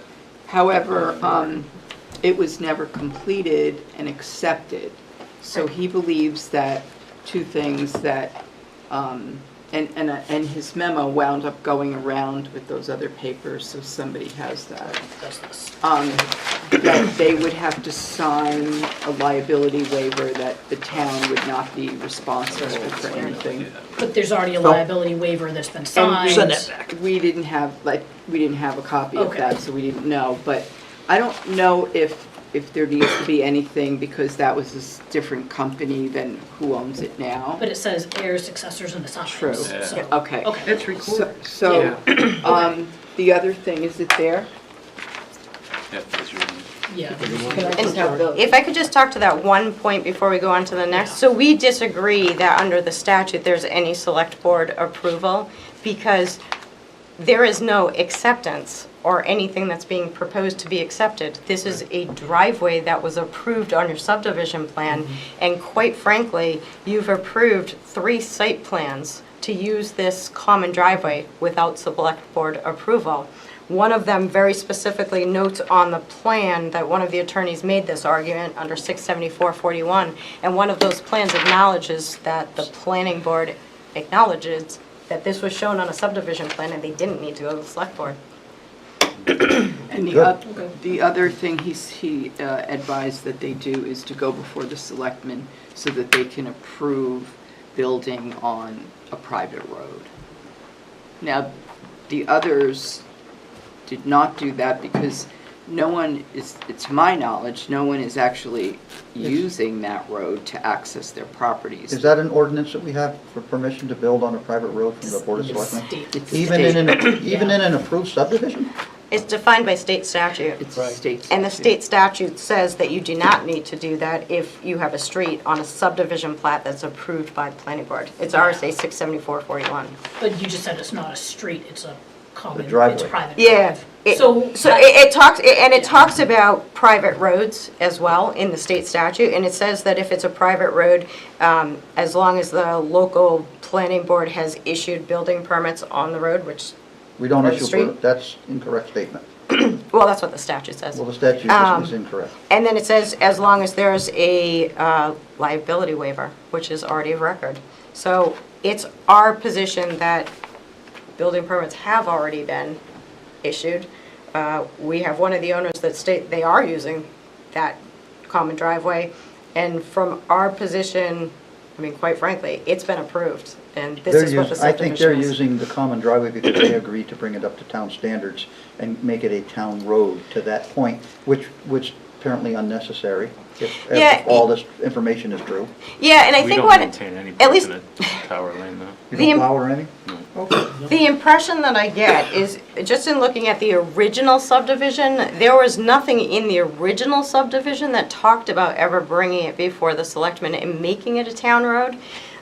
The only weird place that I can find that is in the later site plans when some of the other applicants, because I can't speak for them, but they might want to bring it up to standards for a town road, but that was never a requirement in any of the plans or your subdivisions. I think we're wasting a lot of air here talking about all this at this point. So regardless, I guess my conclusion would be after the discussion and given the recorded documents that have been provided, for our purposes, I think we should go ahead and consider this plan and yay or nay it as having access off a driveway, and let powers who have minds greater than ours determine whether after that to get a building permit, if they have to go to the Board of Selectmen or not. I'm not sure, I think they do, but that can get determined that independent from our process Yeah, at this that's- point. Our process is to yay or nay the site, and then permits go beyond us to the Board of Selectmen and the Building Department, so that would be your next hurdle. The only thing, and I think when the town attorney advises the select board, or if there is needing to be an issuance of a building permit, is that we're reviewing, and we're calling it a common driveway for some regards, but then we're also saying that it's a street approved on a plat by the planning board to avoid needing select board issuance of the building permits. That's not our issue, but that's, if we're calling it a common driveway, that's what it is, and that's how we're reviewing it, then We've always called it a road for the other site. Yeah. Yeah, I think that's the problem. For the other site plans, they did call it a road, and there is one of the site plans that very specifically on the plan states, the planning board acknowledges that this meets the requirements under 674-41 as a street that's been recorded on a subdivision plat. And that was signed by the planning board. So from our position, I don't feel like we can go backwards on that. Those documents are all recorded. Okay, anything else, board members? Well, I'd like to just give a little bit of historical background. Absolutely. Attorney Dolder, because I remember this very, very clearly.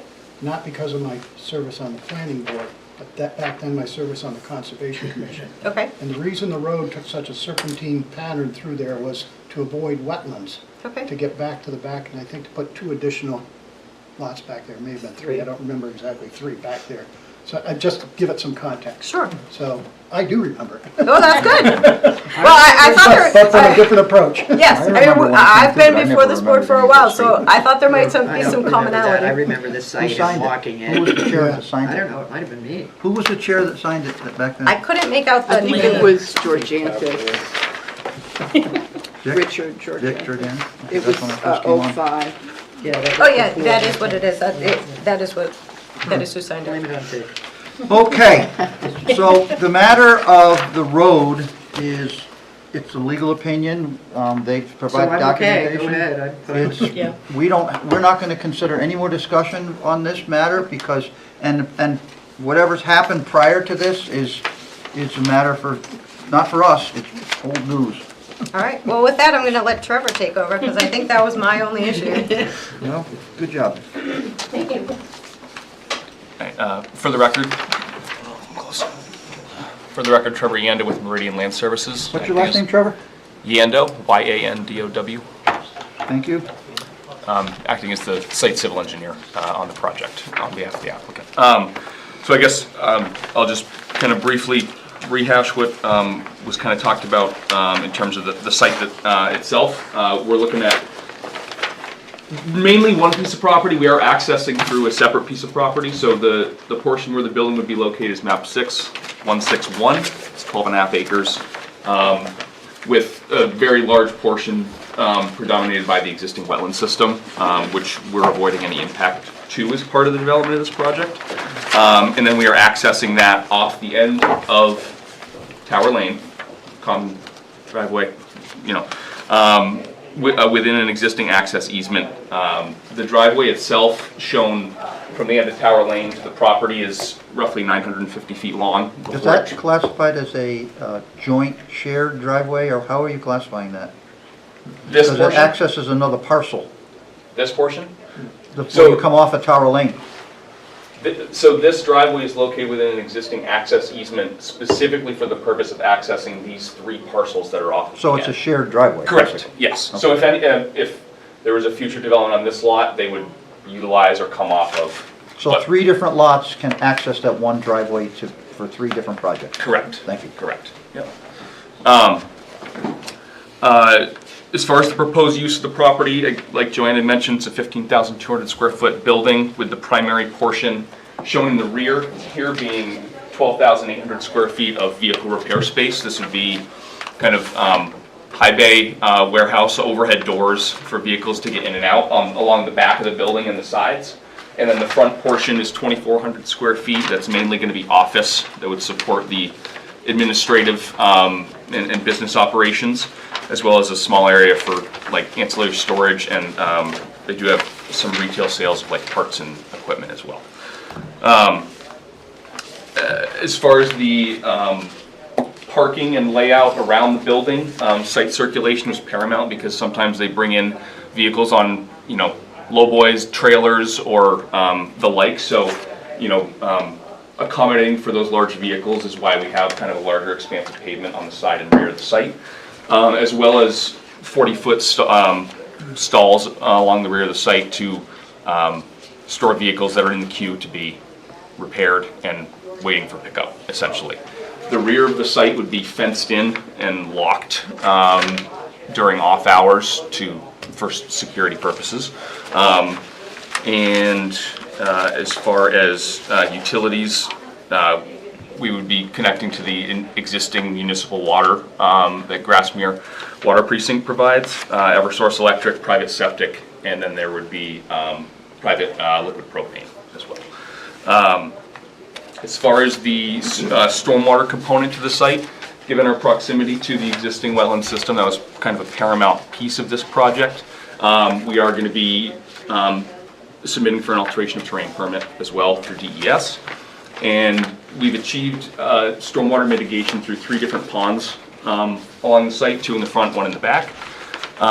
There's 2 infiltration ponds that provide recharge, treatment, and attenuation for the site. And then there's a wet pond that again provides treatment and attenuation. And just due to the location of the seasonal high water table, we couldn't design an infiltration system for that particular component. That's this one, the northerly one in the front up here.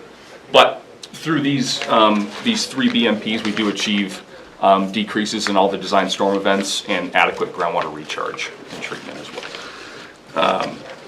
As far as lighting for the site, just go to sheet LT1 here quickly. Lighting is going to be a combination of building-mounted LED light fixtures, and then pole-mounted lights around the perimeter of the parking area. I know it's kind of hard to read, but we've got 3 within the front parking area in terms of pole-mounted lighting, and then we've got 5 across the back of the site. Part of that is again for site security. The lights would be on timers of some kind. They are dark sky compliant, full cutoff, the whole shebang as far as that's concerned. And the building mounted lights speak for themselves as well. We've provided landscaping in the front parking area of the site. Sheet LS1. In the form of some plantings along the frontage of the building, both a combination of shrubs and trees, and then with shade trees within the parking islands as well. And that, coupled with the fact that we're essentially leaving 5.5 acres untouched on this site, I feel that it's adequately screened and vegetated per the ordinance. So you don't think you need a waiver? I don't. Well, if the board feels it's necessary. This ordinance has based on your square footage of development, they list how many trees, how many shrubs, and all that stuff. It's based off the lot area, not the area. So, have you met the calculations with the plantings you have to meet the ordinance calculations? If you have not, then you would ask for a waiver for the landscaping plan to include the trees that are around the outside. Around the outside, meaning the remaining. The ones you're describing as screening. But those are being existing vegetation to remain. Yes, and that's where the ordinance is a little unclear. We don't generally count existing vegetation towards the calculations.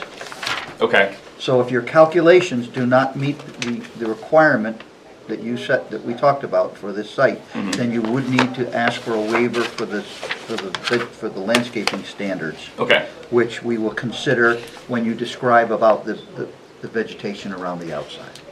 Okay. We've listened to that in the past. Okay, understood. This has come up, you have a pretty big difference, so you need to address it and address the intent of the landscaping is somewhat for screening, so address it from that standpoint. Point of view. Right. Understood. So you may have to ask for a waiver to add it. No, I think he's gonna have to ask for a waiver. I say you're gonna have to provide a I waiver. did bring one just in case the board felt that was appropriate. A landscape waiver? I Ah, I'm prepared. so you can How many submit more that. waivers you got next? did. It's just this one. Tim, I have a question when he's. Yeah. You have after, or? If it's appropriate, can I ask a question? You had mentioned a locked gated access. Can you just point to where that is on the site plan? So there would be manual locked swing gates on either side, Okay. kind of along, just behind the office. Okay, thank you. Yep. And then the fence goes around the whole. That's And, the- yeah, Oh, so when you said the back, that's what you LS1, you can meant, see it. this portion. would be the fenced area? Because that's just. Okay, I wasn't correct. sure when you said Customers' back. vehicles have to be secure about Yep. it. I Yep. mean, I see it. So I guess so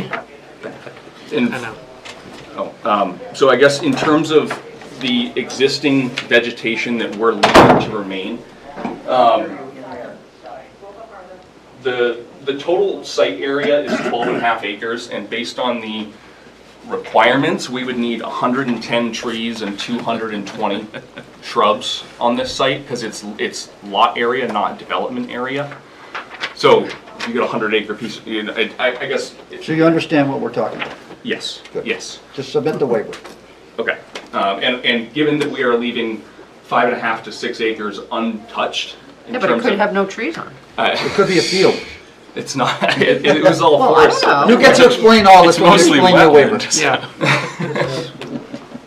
Okay, then I would formally request a waiver from the board of. Well, you'll have to submit it and I- go into the yeah. packet. And I'm a little worried it's not addressing what we're talking about, so Well, why don't you, we're not gonna, my guess is we're not addressing it tonight, so, Not when it's, no, I don't think and so. so you can take another look and maybe talk to Joanne about it and submit it, and then we'll have it in our packet. Understood. I guess in my opinion, the site is gonna be screened from Tower Lane, just based on how far back this, I guess this probably provides a better picture. So this is the McDonough self-storage facility, this is the sports dome, vacant, vacant, vacant, this is a cemetery. We're leaving vegetation all around the site, except I guess in this portion here, but the screening from Tower Lane this way is going to essentially obscure the vast majority of the site from view as far as that's concerned. I mean, you drive down Tower Lane now, you can't even see into the site at all, and it's 1,000 feet from the end of the road. Given that it's, to me, the purpose and intent of the ordinance would be to screen and soften the visual impact of development, and I think that's very much achieved with what's left and what we are proposing. I don't want to argue with you, but you're right up on the property line there on the bottom of the page there, so Yeah. the next development that comes in next to you would be looking at the end of your big building, because you're cutting all the trees right to your property line right there, if you haven't done it already. If So, it matters, but it's zoned industrial. it does? It's zoned industrial, but I don't know if that Do matters. screening standards apply to industrial zone, Joanne? I don't know, I'd have to check. I think it's, Here's what we're gonna do, we're gonna let staff research it and come back to it for the next meeting. okay, With Joanne, a I'll, recommendation. okay, do you want She needs to have, this? Yeah, I'll have that. Thank you. Yep, and we'll put that discussion off until the next meeting. okay. All right. Messed up your timing, I know. That's all good. So I guess that's the site in a nutshell. And as far as staff comments, we did receive Joanne's staff report that contained DPW, fire, police, zoning and planning comments. I had a discussion and email correspondence with Scott regarding his comments on the drainage, some kind of planned cleanup items. I don't have any issue, addressing those. I think, we've kind of got a path forward on that. As far as fire and police, the police comment was a little, I reached out to the police department to get some additional clarification on what their concern was. They mentioned site security, and then they said it looks like there's a fence around the back, so I'm working to circle back with either the chief or the person who reviews the plans in terms of what the substance of that, that comment was. And as far as fire goes, I think again, the majority of their comments were either questions that we've answered in terms of the types of locks on the gates, fuel dispensing, and all that kind of stuff. So really the only thing that we're working to figure out is where they may require a fire hydrant on site, because this building would likely be sprinklered. So working through that with them as well. The hydrant would be important for vehicle fires outside of it, so that's likely why they would want one, Yeah. even though there's fire suppression. Right, yeah. So working with them to get a sense of the size, where they would want to see it, and then anything else that may be required on their end. The fire department is not asking for access through your gates to the rear for firefighting purposes? They So that probably don't- will. I mean, I think I think you're gonna see knock boxes. No, and I think that's easy enough to accommodate. I have don't any see issue it with on that. here. I was expecting to see it. I'm expecting since they wanted to know whether manual or automatic, Yeah, because otherwise they'd want the clicker. yeah. So again, working through that with them. As far as the zoning comment, I think the building plans didn't explicitly specify the maximum height. We did get something this afternoon, it's 32 feet to the peak of the roof, just under 32 feet, the maximum allowed is 45. And I can provide that updated elevation to you, Joanne, tomorrow, before the next hearing.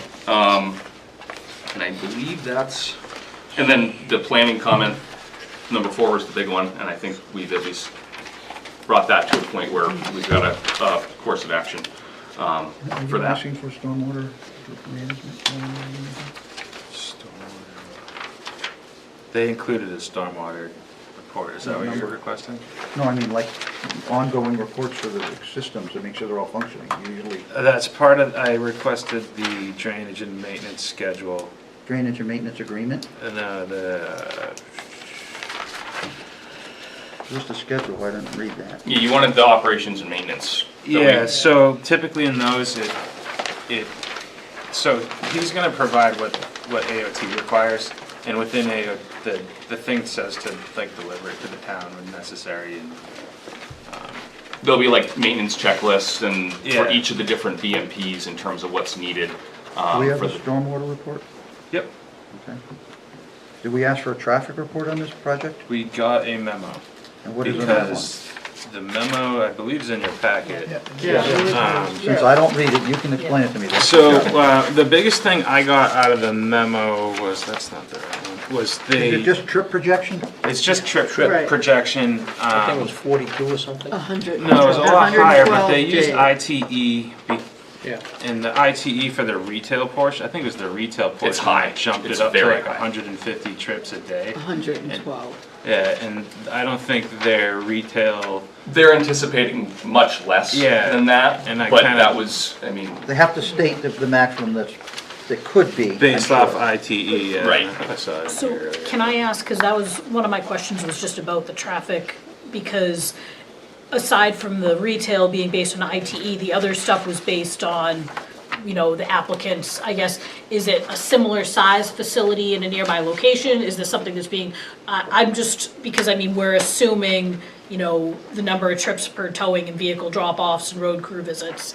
yeah. What is that based off of? I mean, the basis is essentially from they have an existing facility in Ware right now. This is Okay. gonna serve as a headquarters, Okay. if you will, and it's kind of based on the volume that they are In the doing existing there. facility, like Presently. similar size, similar, like, I don't know the No, exact it's square actually footage, larger. but It's a little bit. It's a bigger little than the bit- Ware operation. Yeah, it's Yeah. gonna be bigger than Yes. the Ware operation. We're not keeping that, we lease that. So this will be, we're moving our heavy duty shop there. okay.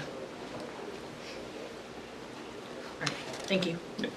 Yeah, and 112 trips per day won't be a major issue on the back road. Yeah. I mean, it's close to the highway, it's, so. And it's probably less than that, to be quite honest, based off that Now, high since, number. We know that this, 112 trips is nothing by the back road, but do we normally in a memo say, hey, for comparison purposes, the, latest counts from the planning commission say that there's, 5,000 trips on the back road or whatever. It's probably more like 35,000. Yeah, so, well, There's that's, I mean, 4,000 on Just to 13. show but that's how for small it is. That's a volume, dirt to road. show how small it is. Yeah, I wouldn't be surprised. The Southern New Hampshire Planning they deploy traffic Traffic counters They do their counters typically Yeah. annually throughout town. And I'd be surprised if the back road wasn't one that they Yeah. check annually. So throwing that number in I there can for look at comparison's that. sake. You had also mentioned getting the hours of operation Yeah, on just there. to see when the Um, peaks kind of hit. Yeah, because they were essentially, I think you said 8 to 4:30 Monday through Friday, and then the potential for like 8 to noon on a Saturday. Well, generally, that's all information we'd like to have to put on the site plan. Understood. So you'll Yep, have we to can add provide those. that. Yep, definitely. So when you're talking about, I'm not gonna talk about landscaping, but when you talk about landscaping with your, you need to consider the setback there on the lowest parts of the map. That little thin area right through there. Yep. You need to think about that, because that is gonna be part of someone else's future development next door. And if Mhm. you're gonna use vegetative natural screening as your reason for not putting up to the standard, Yep, you may need to screen that side some, just to try to show good faith towards the ordinance. yep, Okay? Understood. That's a change you want to discuss with your client. understood. You should. Cool. Question? Jackie, show nothing, please. Fire department's first comment was snow storage dumpsters and propane tanks need to be shown, but They're shown. They are they're shown. shown, right? I don't know if, I'm Those are assuming they got the full. boilerplate comments for them, I bet, before they even review plans. Well, I just I wanted thought to they were. clarify, because I think I'm looking at them on the plan, and I'm So- like, Yeah. Can I This was- ask why bark mulch is not allowed? This was reviewed initially by Bill Connor for, I think it was maybe the conceptual. Oh, is that what these comments are Yeah, from? and then I sent them to Tim, and Tim added some things, but he left Bill's alone. And one of Bill's was no bark Okay. mulch. Can we get an answer what bark Yeah, mulch is? I can check Is it back flammable? with Tim and make sure he wants to keep I the think ones it's that are probably there. It's probably that. That it's flammable and having, maybe because of this particular, I mean, there's bark mulch in other site plans. Bark but- mulch in front of the but town hall. But I'm guessing because of the other flammable material around there? Fine, I'm not gonna fight it, I just wanna know Speculating? why. Yeah, it would be interesting. An answer, I'd like an answer on that one. and do we have a bark mulch patrol? Right along with the, It's per color. yeah. If it's red, it's okay. Yeah. Send Jack. No. Okay, let's might be a ask requirement board for members for sprinklers. questions for the applicant's representative tonight. Any questions from board members?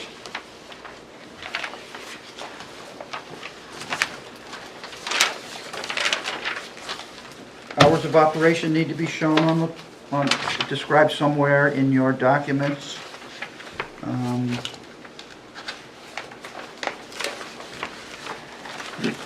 You mentioned the lights for security. Are those planning to be on all night?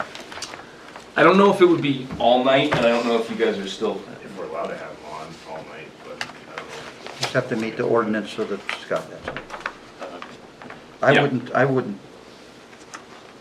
think we have a, yeah, we talked about it on a prior application because it was residential, people next door. We had residential Right. concerns on another application. Yeah, well, I do know that the gas station has complained about, I think they have limitations on how late their lights can be on. Well, That's a little different. I That's a know, they different- have houses right next door. so Yeah, they that's have their houses across the progress. street and next to them. that's a different thing. So, Yeah, there's a permit. right, and it may be like a motion sensor type setting for when it's You don't off have, hours, you but. don't pin yourself to that at this point, please. I think that security lighting is perfectly acceptable for sites, because when the cops go down there, the cops want to be able to see what's going on down there too. Right. Especially in industrial zone. It's an industrial property, and there's nobody around them at this time. it's currently a dumping ground for people, so the presence of development and lights are probably going to be helpful for that. You're not proposing any other gates for the project, not out at the at the beginning of the joint driveway? No. Nothing like that? No No. gates? Nope. That would impede fire. Okay, any other questions for board members? Anything that has been omitted that they need to include for our next meeting, from when we continue this to the next meeting?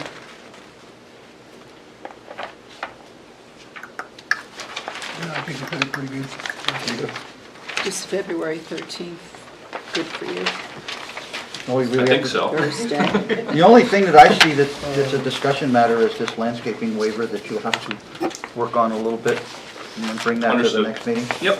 Did you want to do anything with this or not? Well, yeah, we have architecturals that everyone has in their packet. They show what it's gonna look like, Yeah.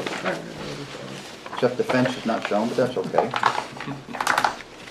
It's a nice oceanfront lot.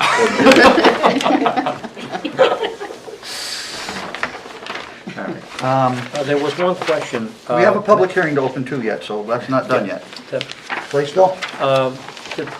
Prior to, on number 13, confirmation of building square footage, I don't know if that was brought up, but they note the difference between TRC state 2,400 and the narrative was 15.2. I followed up via email with, and I didn't know it was Tim Lavoy, I followed up with Sean Murray. Right. That 15,200 is the correct number. So, but I haven't heard back. And I assume that included the office space and everything that was in the front Correct, section? yes. Thank you. Yep.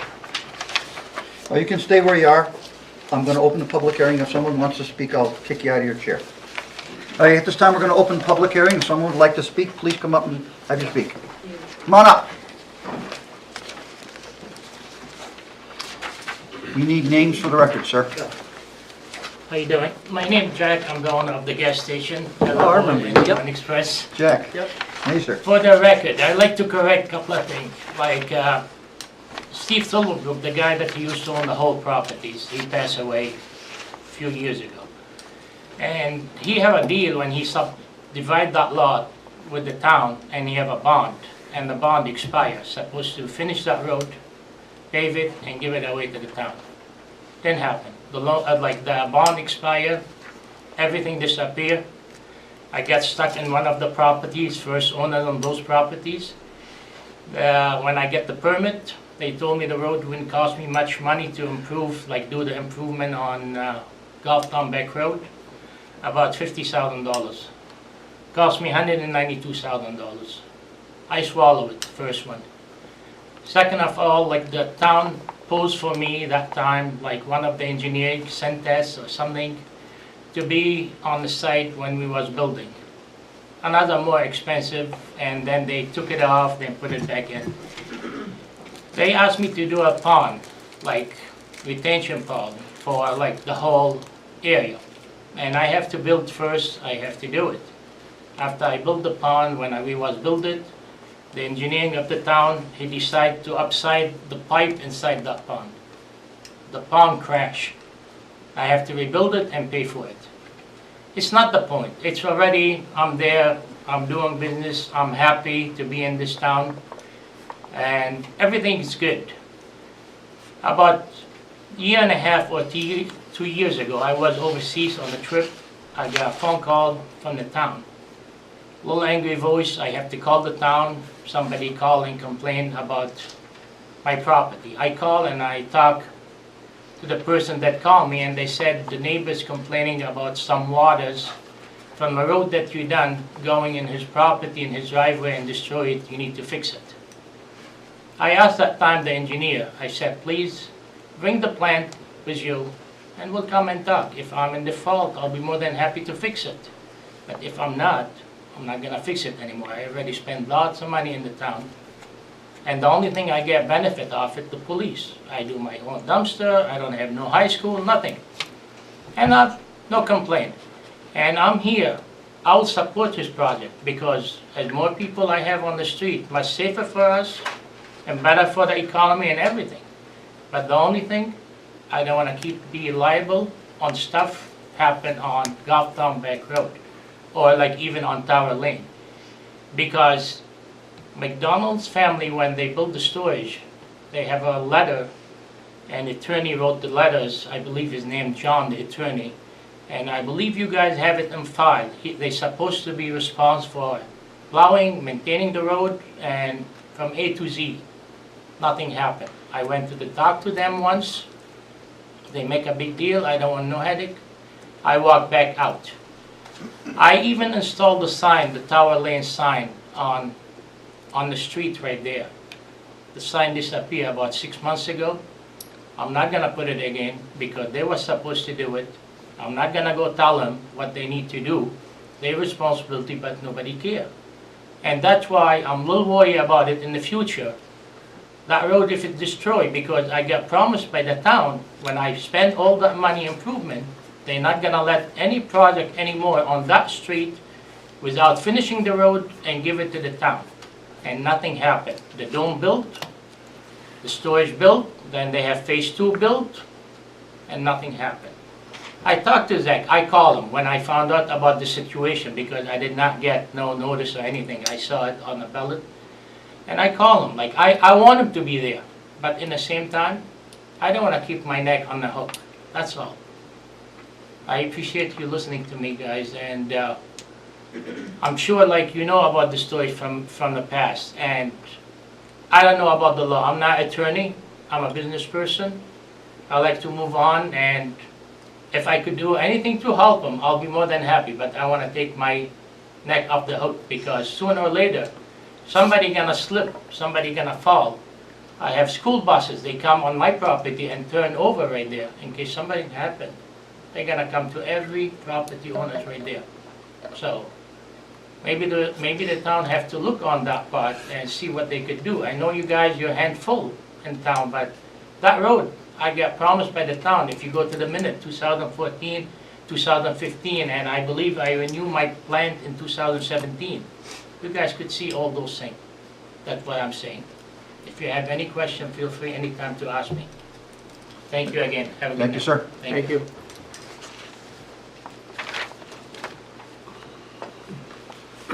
So, do you have any other questions for us, or you pretty much know what you need to come back with? I do. Landscaping waiver, the hours, and I think general plan cleanup in terms of the comments received from all the departments is my marching orders. Everyone concur with that assessment, so we don't have to have another meeting after that next one, if it's not necessary?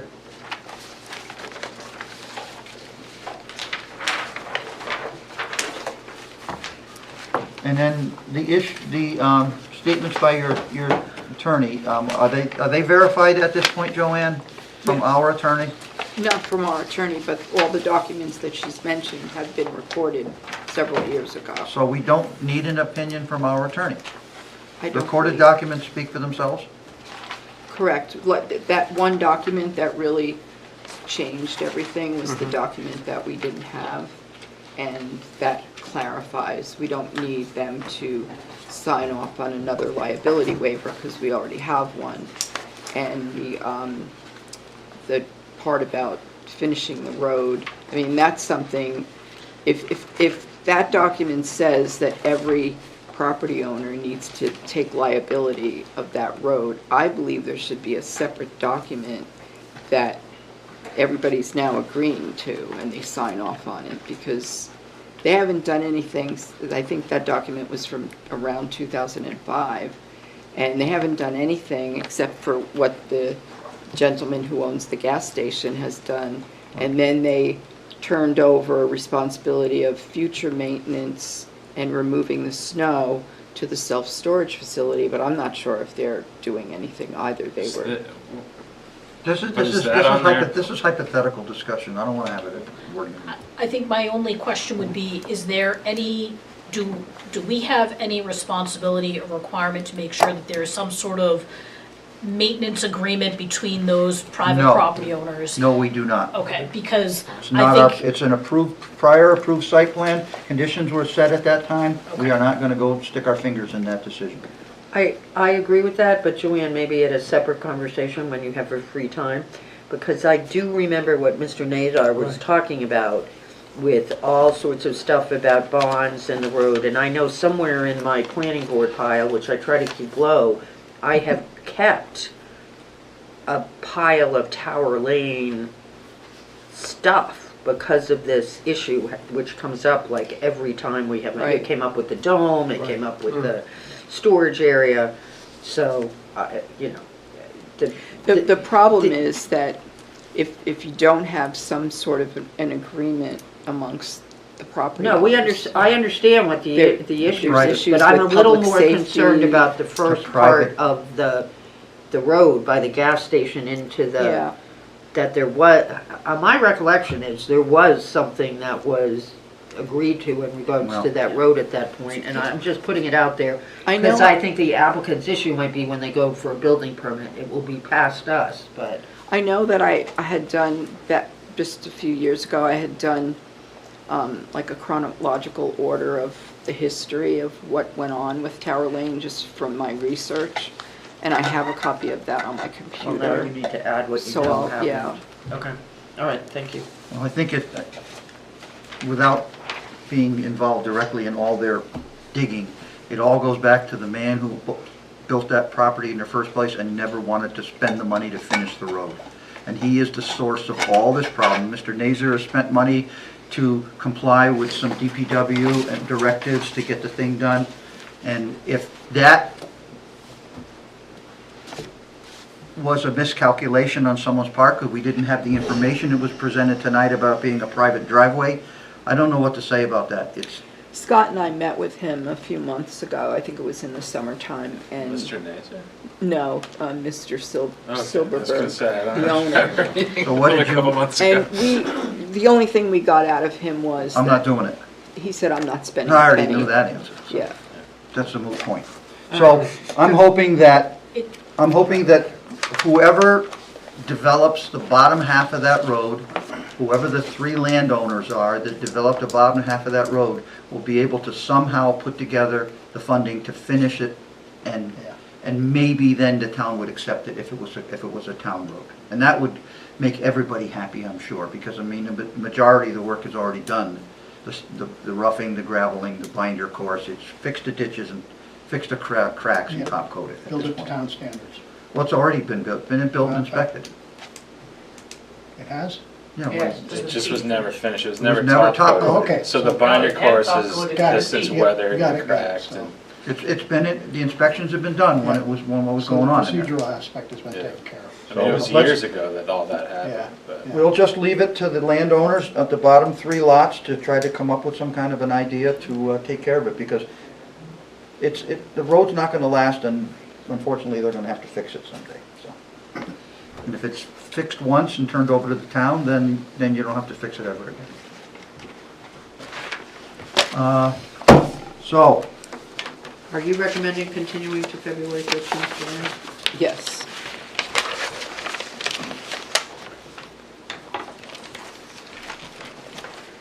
Motion to continue. Second. is that gonna be acceptable with you, February 13th, you be You ready can by get then? everything done? Yes. Because that has to be in, what, 10 days before? It should be able to take care of the resubmission. And you gotta have stuff submitted by the deadlines, you know the deadlines, right? Correct. And you gotta go. What's the date, 13? Yeah. 13. Looks like the deadline on here is the 24th. I don't wanna put a date in our book that you can't reasonably meet. Nope, we should be able to take care of that. I don't have any issue with that. Phil, did you second that? Yes, I did. So anything else you need from us before we move you and I'll send you all home? I think we're all set. Okay, Appreciate motion your to time. continue this to 2/13 of 25. All those in favor say aye. Aye. Opposed, abstention, motion passes. Thank you for coming in. Thank Have a you good very night. much.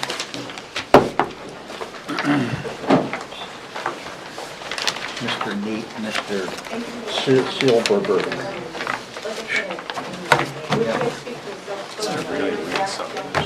Folks, we have more business to discuss tonight, so if you could take it out in the parking lot, please, or at least up into the upper chamber. Good night. I brought a document, I'm cleaning out 2023 planning packets off of my desk, and they're about 4 feet high. And I already spoke to Joanne. On June 20th of '23, we sent requests for the purpose of updating our impact fee schedule. Joanne, could you give us a brief update on what that is? Yes, so we hired a company out of Milford, Where's? Fougere. Fougere? Planning, I think is the name of it. And he did come back initially and said that he needed more information, that we didn't have enough to back up the fees, because some of the things weren't elaborated on in CIP, so he needed more information. So they said, okay, let's wait until the CIP is approved, and then we'll, advise the department heads to include additional info on, the cost and when, because some of those ones in the out years don't have a lot of information, if you remember this CIP. Could you please explain to the board what you explained to me, how you have to have projects with funded values out there in order to consider increasing impact fees? Yes, and that's exactly what he said. So that's what they did this year, and I sent him over the CIP, and he's now working on it.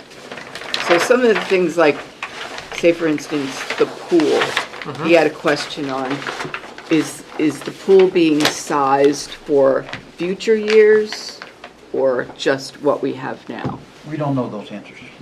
No, I got the answers from the department heads and sent it over, but, so he's got the information that he had asked for, and he's now working on it again. Is there anything else we have to talk about your committee? Thank you. The committee. I didn't point at you, sorry. I didn't mean to point that finger at you. So, Tell us about I have mentioned that my concern about this moving forward, and I have drafted a language to establish an open space subcommittee. It has been verified with council that we can do this, that we can include members on it. Only elected members? No, we can also, this is a point of discussion, so it's on the record. So what I am proposing is, after looking at the CIP statute, which is the authorization of the committee to do work, is to establish an open space committee. And the adoption, if we were to go forward with it, would be to adopt an establishment provision that says, in order to prepare a recommended open space ordinance to replace the one currently set forth in the Goffstown zoning ordinance, the planning board is establishing an open space subcommittee which shall include 3 members of the planning board, 3 members of the conservation commission / open space committee. It's my understanding they have a group that looks at that. 1 member of the ZBA. The subcommittee shall prepare and recommend an ordinance to be adopted by the planning board for the 2026 warrant. The committee shall be chaired by a member of the planning board and shall set its own schedule for meetings. Meetings shall be held in town hall or such other places might be deemed appropriate. Minutes of attendees and actions taken shall be prepared by the subcommittee. As a side note, town hall has indicated they don't, they're having hard enough time keeping up with stuff, and we don't need detailed minutes for this. The subcommittee, in the course of its work, shall identify parcels over 20 acres that would be subject to the OSO, identify any approved open space projects that have not been completed, identify the physical property characteristics of the vacant parcels over 20 acres, and collect ordinances from other communities. They shall prepare a proposed ordinance and any needed associated rules and regulations. The sole purpose for this subcommittee is to provide a proposed open space ordinance by September 15th to assist the planning board in preparation of an article for the 2025 warrant. It should be the 2026 warrant. And the committee shall dissolve upon the completion of the planning board's preparation of warrant articles for 2026. So those tasks were sort of outlined as the basic to get going, so there was some information. I do think that I have had a conversation with David Neiman on the Conservation Commission, who thinks that that's a reasonable place to start. David knows more about maps and lots in this town probably than anybody. The question then becomes, if you're amiable, the composition, and I do want to get going on this, because even best case scenario, if we vote on this, February might be the first meeting, and it's a lot of work. So I've proposed a committee of 7. I don't think it should be any larger. I think you start to get unwieldy and people have problems attending. So the question becomes, I mean, it's subject to the board, is I said 3 planning board, 3 conservation, and a ZBA, because all of those boards are affected. The question is, because you can have and members of the public on it, I don't know that you want to get much bigger than 7. We're sort of a board of 7, and it can get pretty unwieldy to deal with things. And so then the question becomes, would you want to put 2 members of the public, I think, as compared to 3 members of the planning board, just have 2 members, 2 members of conservation.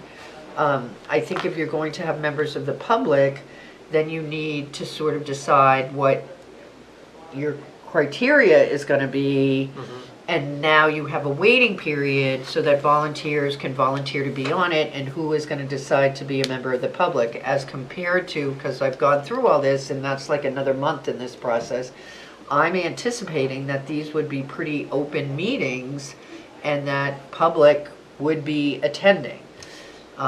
And so, and I did my... Would those meetings include public comment?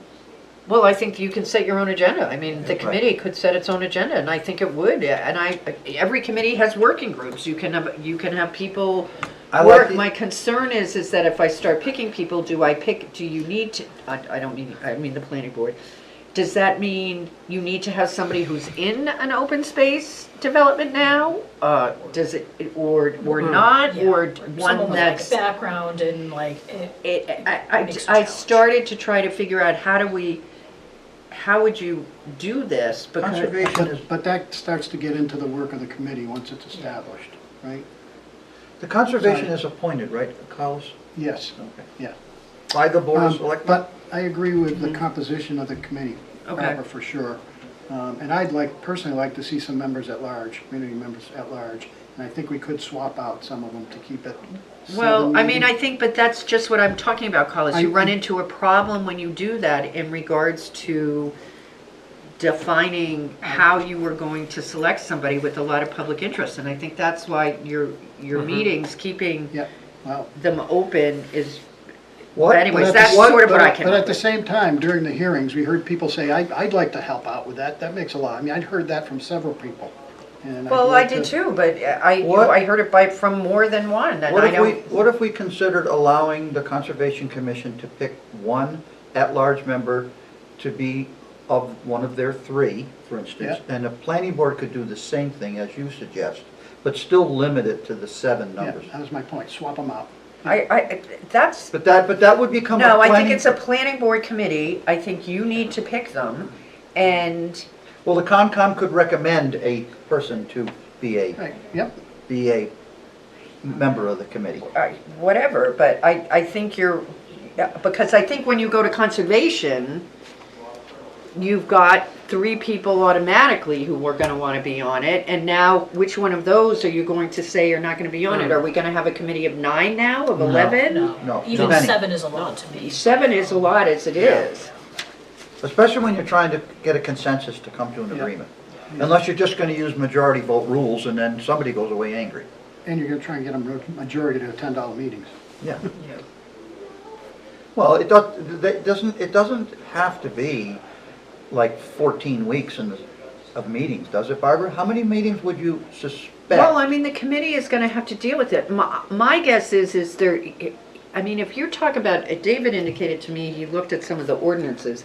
Just going through some of the ordinances and defining the projects is probably 3 meetings, just alone, never mind going through what's in town.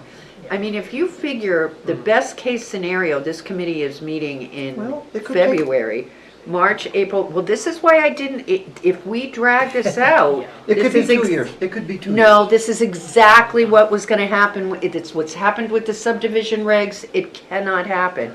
You need to keep this on track. And that's why I. Just Well, you as, see- I just want to throw in one thing, you mentioned subdivision regs. There is information in the subdivision regs concerning the open space. Well, that's why my proposal has rules Yeah. and regulations in it, because Well, I see your point of getting people to attend meetings. You know, if you hire it out to Hoyle Tanner, they have paid employees that are in the office every day. And for them to take 2 or 3 years to do our regulations seems a little long. But you may not be able to accomplish everything with a citizen committee in a short period of time, just due to the constraints of volunteerism and, if you don't set the goal, it will never happen. well, you can set the goal, believe It me. needs to be set. You can't, Well, this is why you and hopefully some other members of the board that are interested, that want to do it, can drive the I'm just train. saying it needs to happen. And, you know, Somebody's gotta drive the train. work expands to fill the time. That's the other problem. If you don't, it really does. And then you still have to find another meeting night that people can all agree on, that they're all gonna show up for, because other people have other Right, this committee isn't meetings. gonna be a set meeting every month. This is Are gonna be an Concom meetings organizational generally meeting. short, Carlos? I'm sorry? Do conservation committees meetings, Yes. are they short? Yes, they are. What if we were able to work it out to tag our committee meetings onto the end of a Concom meeting? Well, I mean, I think you That have would to be do in- that as you go along. It's gonna depend on what the Concon agenda is, right? I mean, the committee can you don't have to have your meetings mapped out for the next 6 months. You can say, We this don't is have when to- we're gonna meet. We don't have to request room space either if we tack on to the end of someone's meeting. That's a shorter meeting. Well, you can also meet up in the Conference kitchen. room? You can meet, you don't need to meet down here. Okay. The select board has a ad hoc bridge committee. We meet at the Park and Rec building. I see. Right, and that's why I said we'll And meet at it's town hall flexible. or The such date- other places the date may appropriate. vary We every also meet month. at Grassmere, another place. But not upstairs. We can accommodate a location. There's lots of places there. Alice has a So big kitchen a table. committee like this, does it need the same notification as? Yeah, Yes. so the first meeting would be noticed, and then they Yeah. would have to say when they're gonna meet, and then we would notice it. It's still. All right, so how do we proceed from here, in your opinion, Barbara? Well, I need to get a consensus on the composition of this committee from the board, and then I'd like to move adoption of the thing, and then we can start sending emails to conservation and wherever for volunteers. So let's regroup here, your suggestion. What if we suggested 2 planning board members, 1 zoning, 2 Concom, and 2 members at large? Okay, how are you gonna pick them? Conservation, job. conservation is gonna select one, Yep. and planning will select And one. how are we gonna pick one? Conservation will make a recommendation, ask people Yep, to yep. submit a, How long is A that gonna letter. take? submit an email, Just like letter of they do with interest, all of the submit other it committees. by whatever date. It's gonna take you 30 seconds to write Yeah. an email and say, I'm interested and this is why I'm interested. And if someone says, I'm interested because I have some Yeah. We can- bias, we'll screen through, at our next meeting, we'll pick who the at-large Okay, members so are. we're and already we'll into start. March, this committee's We starting. can put a notice on the town website, but we already have an entire group of people that were here a month ago that are all want to help. And if you put the word out through that And they're Facebook, all gonna be there anyways. So, okay, I mean, it needs to get started, but I'm already like, But we there's will- no sense of urgency when we have plans where we have more houses being developed than we would have under the open space ordinance, and one coming through that is a dramatically different open space development than the 2 it's connecting to. So- So I'm like, Joanne, do we have a meeting on January 23rd? Yes, So- the project she just mentioned is coming in, and So then if- one other hearing. so there's, because I wondered what your note said, this only or something on January 13th. well, I want to stick with the committee before we move on to that. Well- So, I want to get, let's just do it by a consensus vote here. I'll poll the group here. Yay or nay for 2 planning members, 1 zoning member, 2 conservation commission members, and 2 community at large. Dave, you concur? Yes. Barbara? No? No? Brian? No. Colleen? Yes. I concur. Phil? No. Yes. So I think the no's won, or it's a tie. 1, 2, 3, 4, 5, 6, That's why we need 7. 7. So we had 1 no, you were a no, you were a no, you were a yes, I was a yes, Give you an were a odd no. number here. And what were you, Carlos? Yes. So it's 3 yeses to 4 yeses to 3 no's. 7 votes. to, to have that be the makeup, 2, 1, 2, and 2. Okay, so, To speak to the urgency, we have a meeting on January 23rd. I think we post something for solicitation that we need those at-large members, if we adopt this. I think those they should at-large just come in members front of the need to- planning board. We can have input from the Yeah. conservation commission. We should get a Yeah, recommendation from those groups as who they would like to Yeah, but I think we recommend to serve need on that. recommendations To by consider. that, so that by that January 23rd meeting, we can make a decision. Okay, It's but really now quick. we run into conservation doesn't meet Well, we can do the before planning January. ones. Yeah, but Yeah, so but- why don't we just have, if Phil, we have speak 2 up. members of the public, it's our subcommittee, why don't we just pick the 2? What Yeah. difference does it make whether the email goes through conservation or here? Okay, Okay, Phil? so You're that disagreeing, go ahead. we said Well, it, the thing of it is the issue, you're gonna go through this process. And usually when we go through this process, it takes longer than we always anticipate.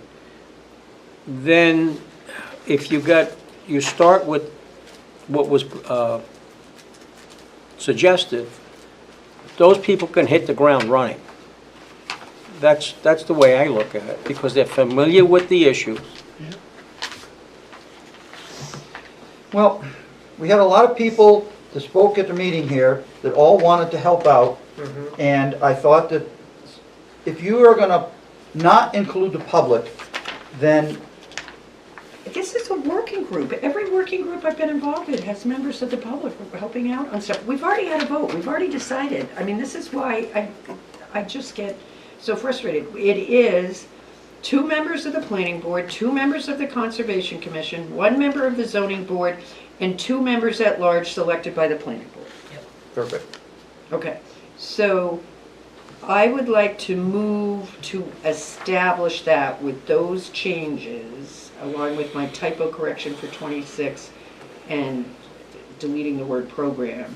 I would like to move to establish an open space subcommittee, as I previously stated tonight, with the change in membership to have less elected boards, 2 members of the public, and it is for to make it clear, it's for the 26 warrant. Barbara made the motion, anybody want to second it? Second. Any discussion on the motion? One, discussion.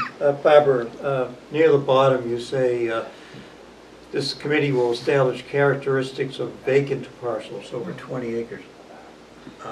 I own 20 acres and I have 1 house. Is that vacant? You guys can decide, whatever the committee can decide. So what? I'm in with you. Okay, it's a loose I interpretation. have the same well, observation, so and I take it out. also, I think that are we, if we're listing and saying, here are all these parcels, are we somehow advertising that these are parcels? that- I would be skittish of identifying a Yes. person's 20 acres. Yeah, as, hey, this could be He developed. has 1 nice house on it, and we're Yeah. identifying his parcel as vacant. Well, why don't we just say that parcels over 20 acres?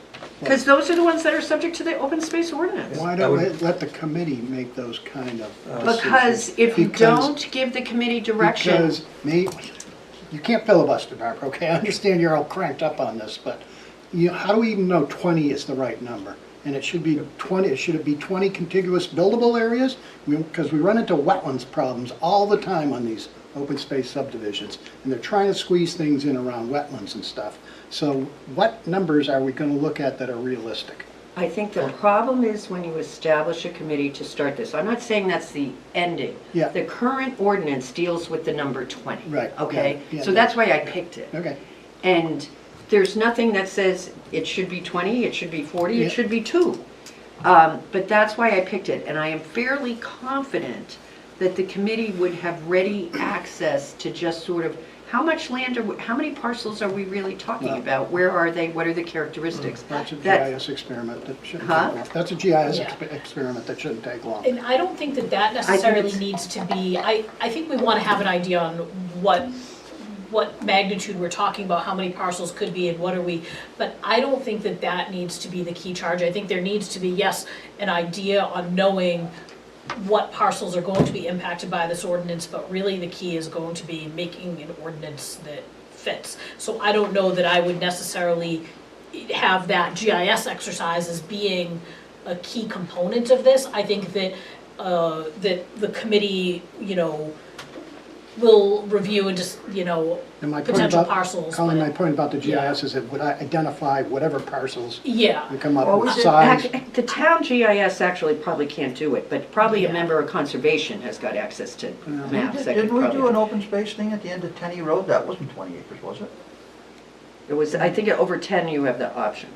We're just talking about acreage. I'm just talking about Yeah. giving them a starting Working with what point we of already what got. would be looked at, and Some that's, parameters. And something we already have that we have experience with. right, and I'm pretty sure you've That already, never you've got already got recorded, it. and the guy sold the parcel as one, that 10 road one. He sold it as one, but it was Yeah, was they- subdivided. Yeah, but they never recorded the subdivision. I just Well, don't that's wanna- weird. Yeah, but if you don't put some constraints on it to begin with. If you put these kind of constraints, I am pretty confident that somebody could come into the first meeting and say, all right. Can we let's have a start." vote on this, or are we gonna discuss it some more, folks? Do you have more discussion? What do you vote David, on? are you satisfied? You brought a question up, are you okay? About the acreage? Yes, I was, minor point. All right, so we have a motion to establish the open space committee. Any more discussion on it? All those in favor say aye. Aye. Opposed? I Abstention? oppose. Brian opposes. Abstentions? You think No. you're at a budget committee meeting? No, I'm planning. He's an opposition opponent. Okay, anything else? I got the last motion here for Phil. Motion to adjourn. We got anything else? So wait, the next meeting, this should be on the agenda Yes. for to- you guys to take in the applications. We're gonna notice that on the website.